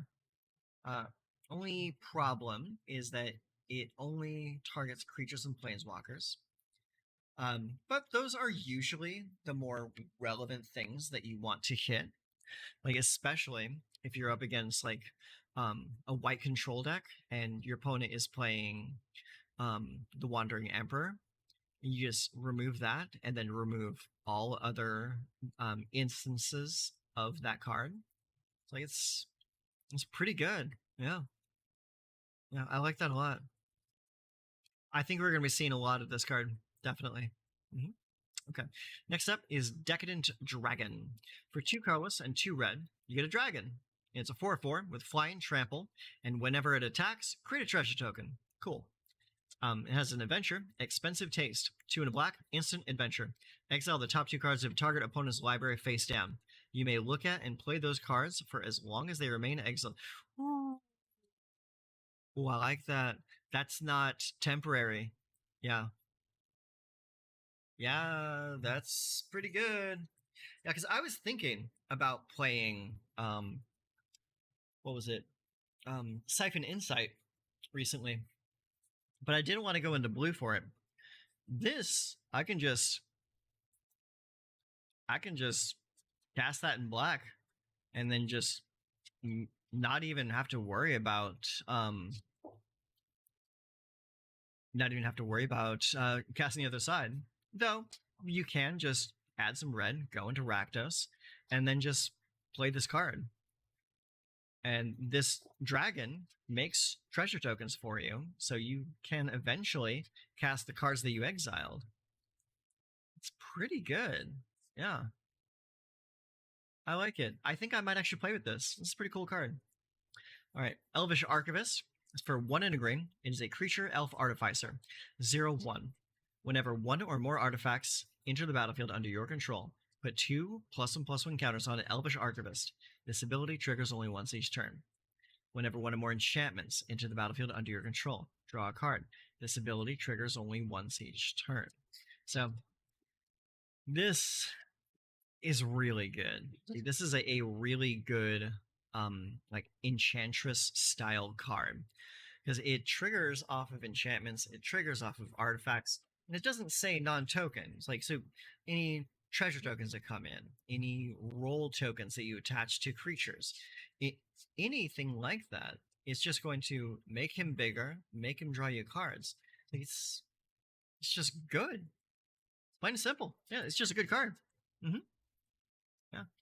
All right. Next up, we have the Huntsman's Redemption.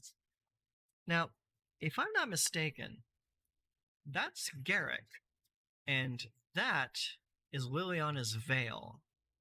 So, did this event happen on Eldraine? I wonder. I'm not too well versed in the old stuff. Like that, there's several years of story that I've missed just because I wasn't playing the game. Like, from the time of like 2014 to I think just last year, I was not playing Magic at all. No, so this looks interesting to me. So let's take a look. The Huntsman's Redemption. 2 colorless and a green. Saga. Phase 1. Create a 3/3 green beast creature token. All right, cool. Part 2. You may sacrifice a creature. If you do, search your library for a creature or basic land card, reveal it, put it into your hand, then shuffle. And part 3. Up to 2 target creatures, each get +2/+2, and gain trample until end of turn. Okay, so it's not bad. For 3 mana, you're getting a 3/3 creature. And you can sacrifice that creature or something else that you already have on the board to tutor up what you really want. And the last part just gives your team +2/+2 and trample. Yeah, this could be really good if you play it with token generators. Play it in like a Ginny Fae deck, like a Naya Swarm deck would really like this because it only has 1 green in the casting cost. So yeah, I would definitely think this would see play in a Naya tokens list. Absolutely. And Sir Ginger, the Meal Ender. So cute. Let's look at this thing. 2 colorless, legendary artifact creature, Food Knight. Sir Ginger, the Meal Ender, has trample, hexproof, and haste as long as an opponent controls a planeswalker. Whenever another artifact you control is put into a graveyard from the battlefield, put a +1/+1 counter on Sir Ginger and scry 1. 2, tap, sacrifice Sir Ginger. You gain life equal to its power. And it comes in as a 3/1. Yeah. It's pretty cool. I mean, even if like you remove a lot of the text there, like 2 mana for 3/1 is not that bad. And you sacrifice it for life gain. Whenever more artifacts come in, like if like other food tokens, other treasure tokens, blood tokens into the battlefield, it gets +1/+1 counter, and you scry. And if your opponent controls a planeswalker, it just gets a bunch of great keywords. It's solid. Yeah. And here's one I haven't seen yet. This is Fawn's Bane Troll. For 2 colorless, a black and a green. So it's in Golgari. 4/4. When Fawn's Bane Troll enters the battlefield, create a monster roll token attached to it. Enchanted creature gets +1/+1 and trample. So instead of a 4/4 for 4, it's actually a 5/5 with trample for 4. So that's already pretty good. Yeah. Then 1, sacrifice an aura attached to Fawn's Bane Troll. Fawn's Bane Troll fights target creature you don't control. If that creature would die this turn, exile it instead. Activate only as a sorcery. Pretty good. Yeah. He just smushes something. And that is one ugly troll too. I mean, look at that guy. You got a mug. All right. The Goose Mother. It's Mother Goose. It is an X, green and blue, for a legendary bird hydra. It is a 2/2, flying. The Goose Mother enters the battlefield with X +1/+1 counters on it. When the Goose Mother enters the battlefield, create half X food tokens, round it up. Whenever the Goose Mother attacks, you may sacrifice a food. If you do, draw a card. This card's amazing. I love it. I love the flavor. I love the Mother Goose reference. I love that it can just come in as a giant bird and it makes a ton of food tokens. I mean, this is stupid enough to work. I like it a lot. Yeah. And the art again is so funny.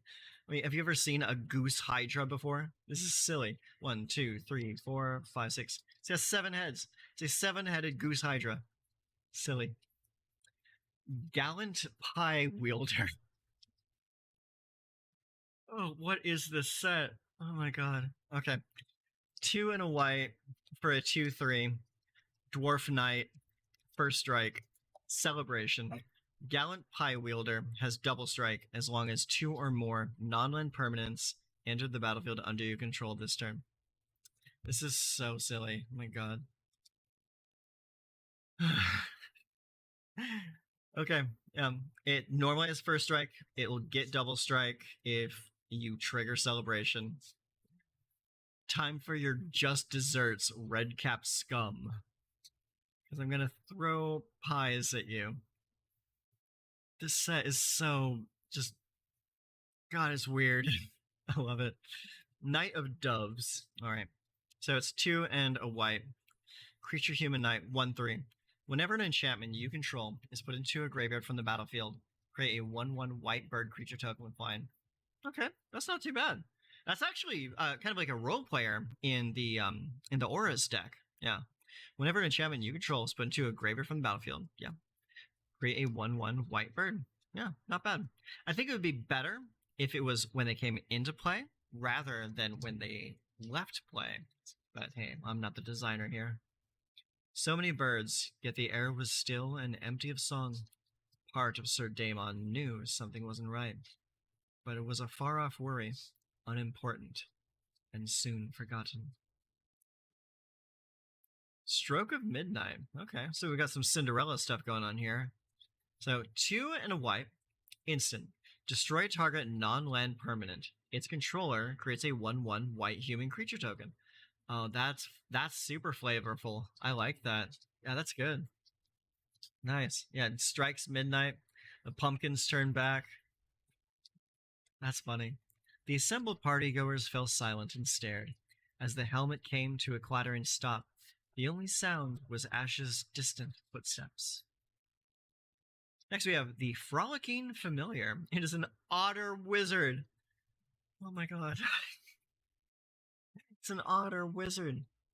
I need it. I need like 20 copies of it. It's so good.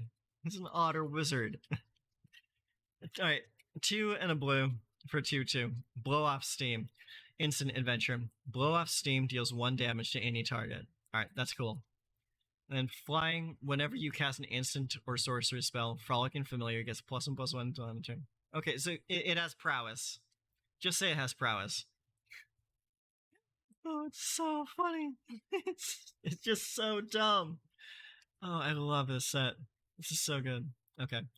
Fairy Dream Thief. 1 black. Creature Fairy Warlock. Flying 1/1. When Fairy Dream Thief enters the battlefield, surveil 1. Look at the top card of your library. You may put it into your graveyard.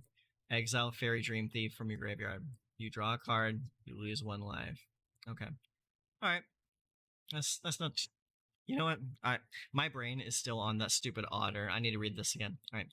Flying. Okay. It's a single black 1/1 flying. So already that's pretty good. Baseline. That's a good creature. When Fairy Dream Thief enters the battlefield, surveil 1. Okay, now it has upside. Perfect. 2 and a black, exile Fairy Dream Thief from your graveyard. You draw a card, you lose life. Okay, yeah. This is a good card. This is a very good card. Yeah. For just 1 black mana, you get a 1/1 flyer that's already good. It surveils for 1, so hopefully put something relevant into your graveyard.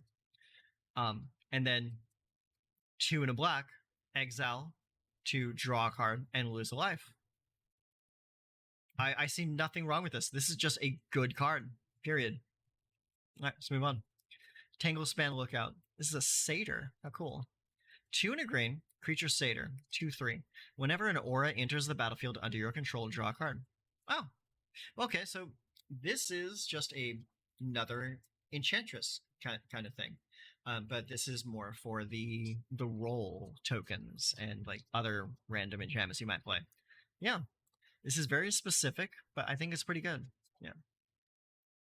Ash, Party Crasher. Okay, so this is the same person as in this art right here, Stroke of Midnight. So that explains what we're looking at there is the helmet right there. So we have Ash the Party Crasher. For a red and a white, you have a legendary creature, Human Peasant. 2/2. Haste. Celebration. Whenever Ash Party Crasher attacks, if 2 or more non-land permanents enter the battlefield under your control this turn, put a +1/+1 counter on Ash. Okay, that's actually pretty solid and really fits this deck archetype, the celebration type. And the fact that it has haste, I mean, pretty solid. Yeah, I got nothing bad to say about this. Yeah. Flavor text. Get up and dance. Let your feet thunder like 4-jammers. Nice. I like it. And I like that it's a human peasant because it tells you that like this is just a regular average day person that happened upon like an enchanted suit of armor, and she has to run home at midnight because that armor is going to start falling off of her or disappearing, and then the masquerade's over. I like it. Okay, Greta, Sweet Tooth Scourge. Okay, first off, this is amazing. That is a carnivorous gummy worm in her hand there. And then there's like these like sweet monsters that there's a candied apple back there trying to get at her. There's a cupcake that's been cleaved by the axe right there. Another gummy worm, some peppermints. This is very clearly Gretel from Hansel and Gretel. Just looking at the art alone, I know I'm going to love this card. So let's see what it does. Okay, so it is a 3/3 for 3. So this is competing for the same spot as Glissa Sunslayer. When Greta Sweettooth Scourge enters the battlefield, create a food token. Sacrifice a food. Put a +1/+1 counter on target creature. Activate as a sorcery. 1 and a black. Sacrifice a food. You draw a card and lose a life. Okay. So she is competing with Glissa, and unfortunately, in this situation, Glissa is going to be the winner. I mean, even if Glissa didn't have any other abilities and just said Death Touch and First Strike, she would still be better than this card. However, this card it gets like flavor win of the day. It's so funny. It's so good, so flavorful. I love it. She comes in with a food token, and then she can kill the food tokens for benefits. It's so good. I'm loving it. I am loving it. All right. Johann, Apprentice Sorcerer. So it's 2, a blue, and a red. Legendary creature, human wizard. 2/5. You may look at the top card of your library anytime. Once each turn, you may cast an instant or sorcery spell from the top of your library. Okay, that's actually solid. A little expensive, but it's got a good size defense, so it's not going to die instantly. Yeah, that's pretty good. Apprentice Sorcerer. Okay, let's look at the art for this card real quick. This is in reference to, obviously, the Sorcerer's Apprentice. All of these books and objects are coming to life, bursting out in flames. The elementals are reaching out. So just like in the Sorcerer's Apprentice, but in that one, it was like broomsticks and other things coming to life, and eventually things getting out of control. So this guy, the look on his face, looks like he's in over his head. He's just lost control, and things are about to get bad. All right, not bad. I think this would be a little bit better if it also like gave you a synergistic benefit from playing cards from the top of your library. Like, even if it was just like prowess, I'd be okay with that. All right, Neva, Stalked by Nightmares. 2 colorless, a black, and a white. Legendary creature, human noble. It's a 2/2. So it's a pretty expensive 2/2. So her ability better be good. Menace. When Neva Stalked by Nightmares enters the battlefield, return target creature or enchantment card from your graveyard to your hand. Okay, so it gets you something back from the graveyard. Whenever an enchantment you control is put into a graveyard from the battlefield, put a +1/+1 counter on Neva and then scry 1. Okay. I think this card should cost 3, not 4. And because its cost is competing with other 4-cost cards that are way better than this, I don't think it's ever going to see play. Yeah. Like even Ratajarik is better than this, and that only sees play in one deck. So probably gonna have to pass on this one. Right. Moving on. We have Obira, the Dreaming Duelist, is a fairy warrior. It costs only 1 blue and 1 black. It is a 2/2 flash flying. Whenever another fairy enters the battlefield under your control, each opponent loses 1 life. Ooh, I like that. Yeah, I like that a lot. Yeah, blue-black fairy aggro is definitely going to be a thing. Mm-hmm. Yep. Blue and black, 2/2, flash, flying. Yeah, it's solid. It's absolutely solid. Love it. Ruby, Daring Tracker. Okay, so this is Red Riding Hood, because Ruby anagram for red. Yeah. Picnic basket. Except this time she looks like she's a werewolf hunter. And there are the werewolves in the background there. All right. Red and green. Legendary creature, Human Scout, 1/2, haste. Whenever Ruby Daring Tracker attacks, while you control a creature with power 4 or greater, Ruby gets +2/+2 until end of turn. Tap, add a green or a red. Okay, that's not bad. And this will very clearly fit into the same deck as Agatha, because they're both in the same colors, and they both care about creatures having a power 4 or more. Yeah, so, yeah, decent. I can see this being in a red-green aggro mid-range list that uses Halana and Elena. Okay, moving on. Shirai of Numbing Depths. So 2, a white and a blue, legendary creature. Merfolk Wizard, 2/3. When Shirai of Numbing Depths enters the battlefield, tap target creature an opponent controls and put a stun counter on it. Okay, that's pretty good. Whenever you tap 1 or more untapped creatures your opponents control, draw a card. This ability triggers only once each turn. Okay, yeah, so this plays in with the Ice Queen and the Icy Manipulator, like in all those other cards that want to tap down the opposing forces. Yeah, pretty good. Now we have Sir Armont the Redeemer. It is 3 colorless, a black, green, and a white. Legendary creature, Human Knight. 4/4. When Sir Armont the Redeemer enters the battle. What just happened? Okay. My audio is coming in and out. When Sir Armont the Redeemer enters the battlefield, create a monster roll token attached to another target creature you control. So, reminder, that gives the creature +1/+1 and trample. Enchanted creatures you control get +1/+1. That's pretty cool. Yeah. Yeah. You make a green-white roll deck with like the various like enchantress type cards, and yeah, that could come together pretty well. And she's a lord for enchanted creatures. Very interesting. Okay. Totentons, the Swarm Piper. Okay, so this is clearly the Pied Piper fairy tale. So 1 black, red, legendary creature, human, warlock, bard. Say 2/3.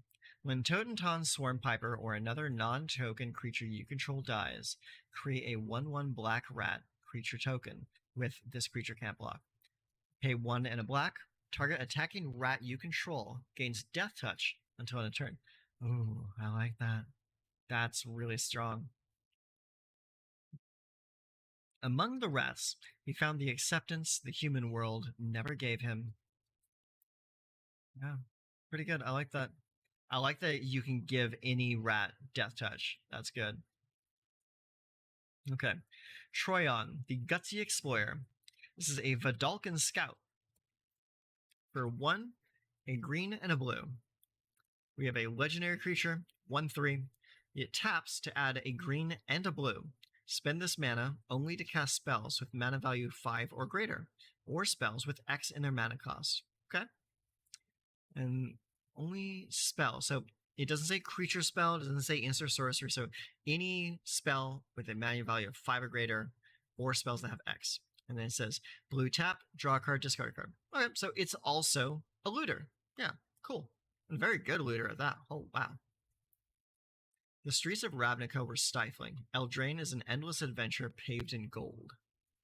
So that explains why there is a Vidalcan on Eldraine. You probably took one of the Omen paths to get there. Besotted Knight.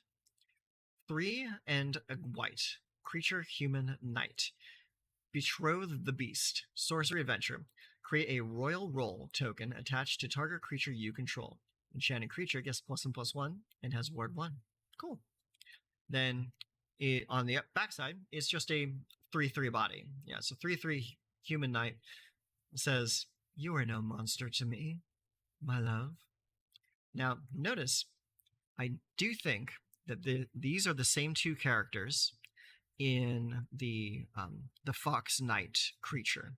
So the story being told here is it's Beauty and the Beast, except the roles are reversed.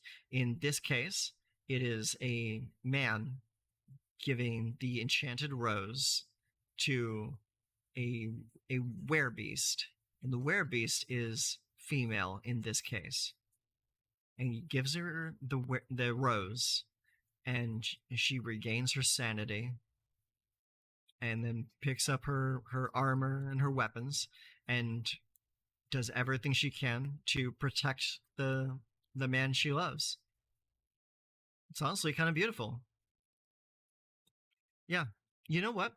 After coming from like the Phyrexia storyline and the Brothers War and all that conflict, it's nice to take a step back and just see some nice storytelling. Just low stakes, good stories. Yeah, I like it. And I really like that they're telling stories across multiple cards. I like that a lot. Break the spell.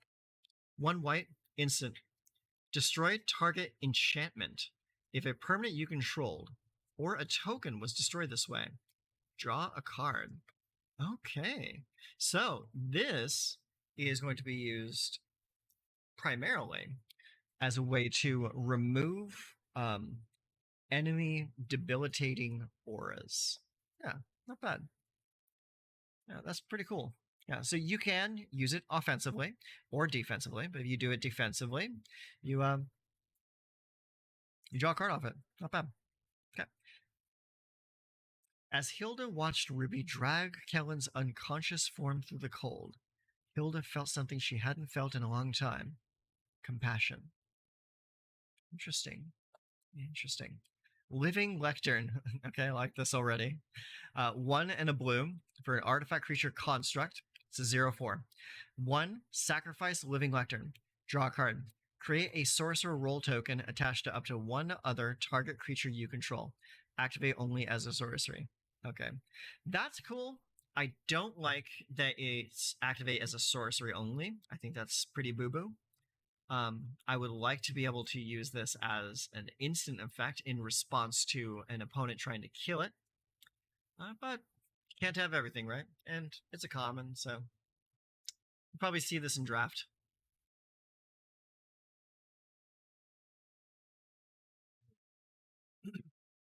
So here we have Rowan's Grim Search for 2 and a black. So it says it's an instant. It says bargain. You may sacrifice an artifact, enchantment, or token as you cast the spell. If this spell was bargained, look at the top 4 cards of your library. Then put up to 2 of them back on top of your library in any order, and the rest into your graveyard. You draw 2 cards, and you lose 2 life. Okay. So it's a little bit more expensive than typical effects like this, but it allows you to look at the top 4 cards of your library, put 2 of them back, and put 2 back on the top of your library in any order, and the rest into your graveyard. So it basically allows you to surveil up to 2, and then put the other 2 back up, and then you just draw those 2 when the spell resolves, and you lose 2 life in the process. So yeah, I think that extra 1 mana is justified in this situation. Yeah, cool. I really like the art here too. It looks like she's still reeling from the death of her father, or parents actually, and is just looking for any way to cope with it. And that's why it shows the dreary, overcast sky and her making her way into this dreary bog, away from like the green meadows in the background there. Yeah, very, very evocative. I like the art a lot. All right, next we have Sweet Tooth Witch for 2 colorless and a black. It is a human warlock, 1/3. So clearly the Hansel and Gretel storyline. When Sweet Tooth Witch enters the battlefield, create a food token. 2, sacrifice a food. Target player loses 2 life. That's not too bad. All right, try some pie. Your brother helped make it, and he really poured his heart into it. Oh, that's evil. That's evil. Oh, no wonder Gretel is so angry and just slaying candy monsters. Oh, that's brutal. Torch the tower. 1 red, instant, bargain. Torch the tower deals 2 damage to target creature or planeswalker. If this spell was bargained, instead it deals 3 damage to that permanent, and you scry 1.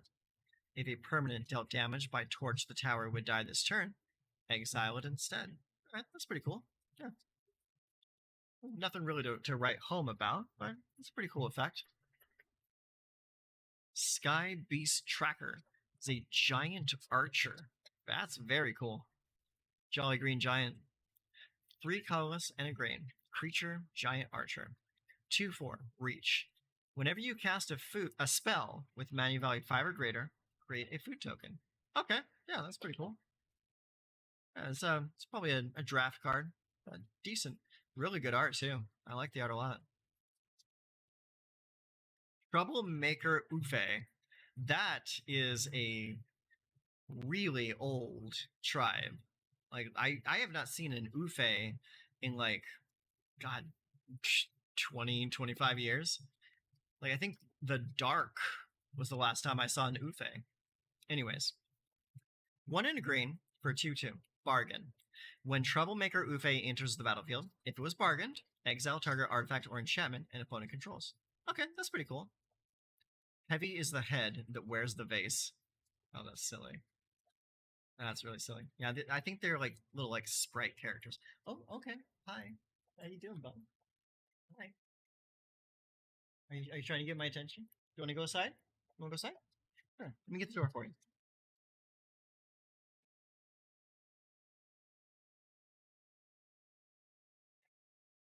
Good boys. I love those dogs. Okay.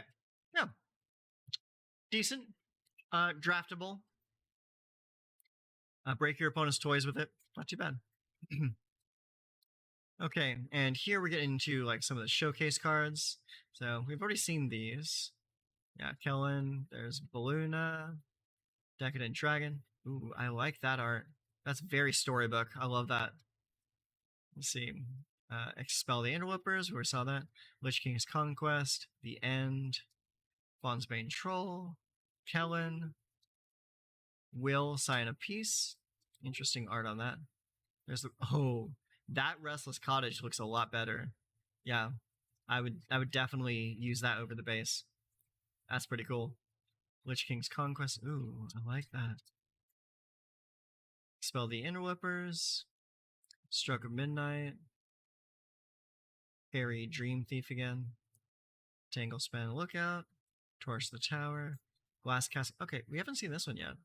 So Glass Casket, 1 and a white. So this is probably the Snow White story. When Glass Casket enters the battlefield, exile target creature and opponent controls with mana value 3 or less until Glass Casket leaves the battlefield. I think this is a reprint. Yeah, it is. Yeah, this was a reprint from, I think, the Vampire Wedding, or maybe even further back. But I do recognize this card. While Neva's mind wandered the realm of dreams, her body lay protected as mages worked frantically to find a cure for the wicked slumber. Okay, now here's some reprints of old cards. You got some land tax here. That's pretty cool. And we have another Kindred Discovery, Rhystic Study, Bitter Blossom, another Bitter Blossom, Blood Moon again, Sneak Attack. A really cool looking Sneak Attack. Defense of the Heart. Buddy. Card I can't read. Polluted Bonds. Another Polluted Bonds. Yeah, so it's a whole bunch of just cosmetics down here. Let's keep going. Okay, it looks like these are commander only cards, so we can skip these. Be all of the new reveals. Now let's just scroll a little bit further, make sure I'm not missing anything. Yeah, that looks like it. Okay, cool. So we made it. We actually went through all of the new releases. We can just relax for at least another day or so, and then pick this back up when we see more spoils come out. So thank you for hanging out with me for all this time, if you did. It was a longer than usual stream. So I need to go make dinner, feed my dogs, and just go enjoy the rest of my night. So until next time, take care of yourself.